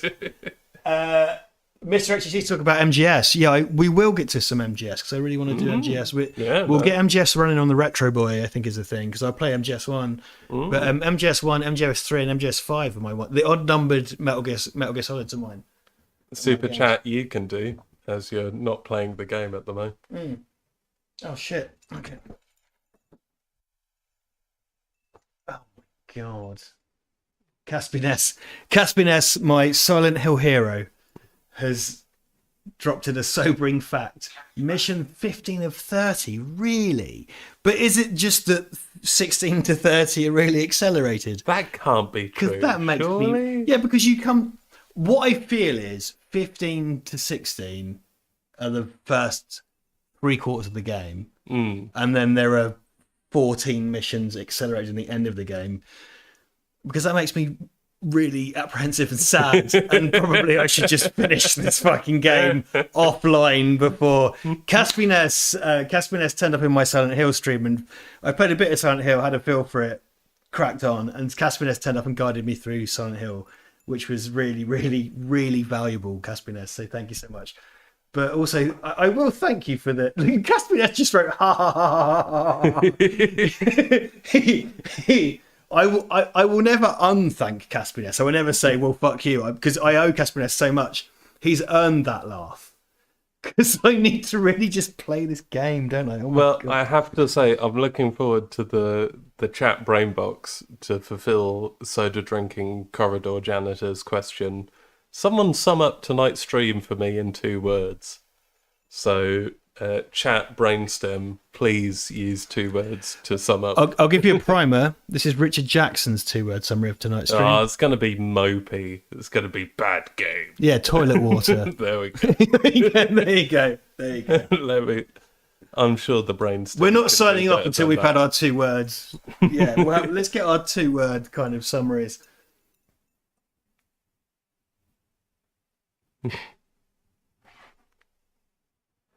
Literally, he's only halfway through the game. Really?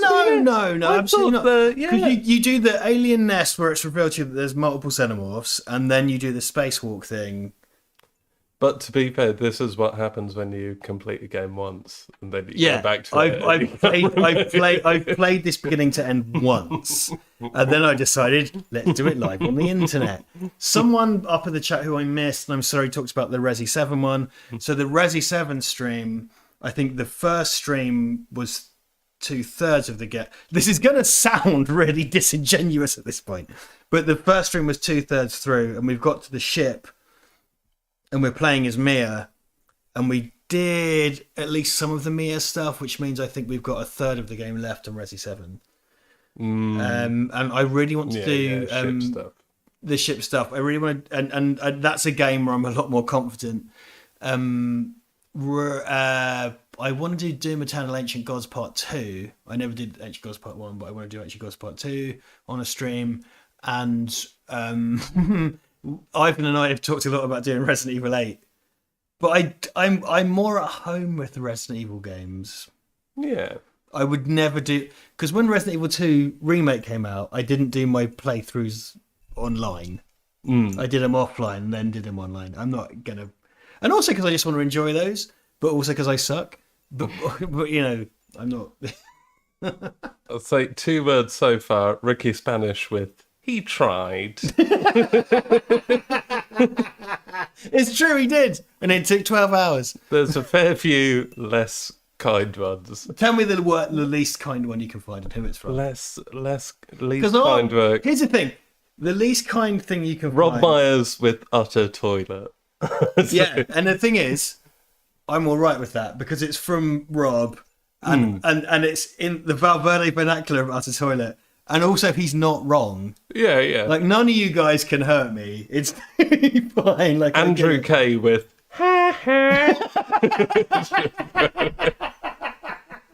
and Yes. and Dan Lyles with milk boys. See, this is the thing. It's basically anything you're not going to say is all going to be part of the fun.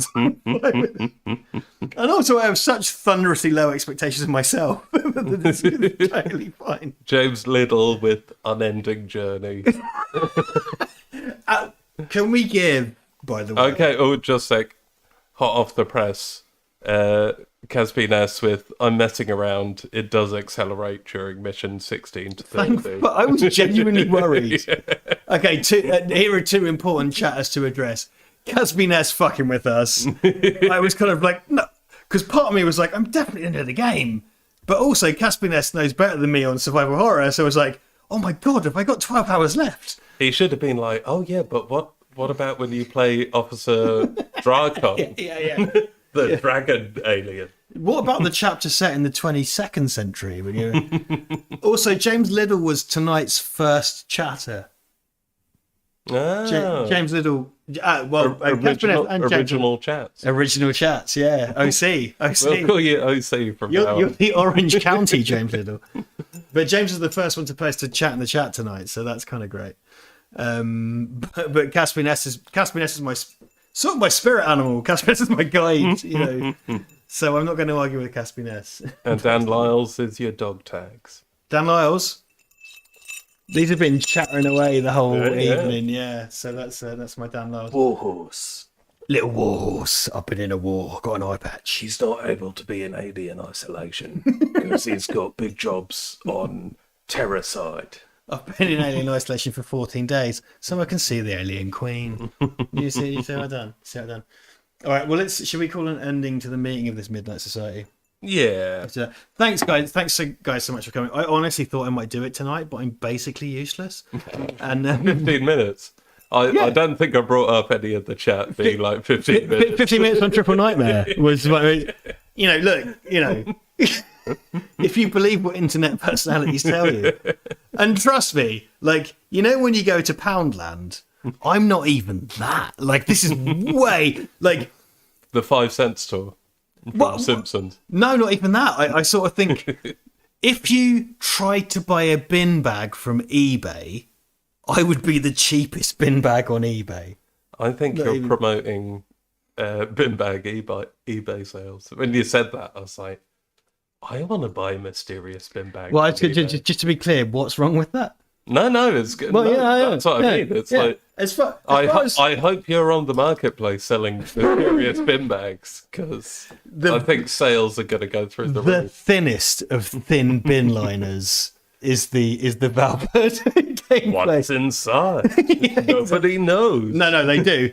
It's technically black, but also transparent at the same Could time. be hazardous waste. That'll cost you more to dispose of. True. You have to put it in a barrel in an old mine in Wales. That's what we're talking about. Okay. Right. We're signing off, motherfuckers. Thank you so much. This has been an absolute disaster. See you later, everybody. Later, This has been Tim. fun. Bye-bye.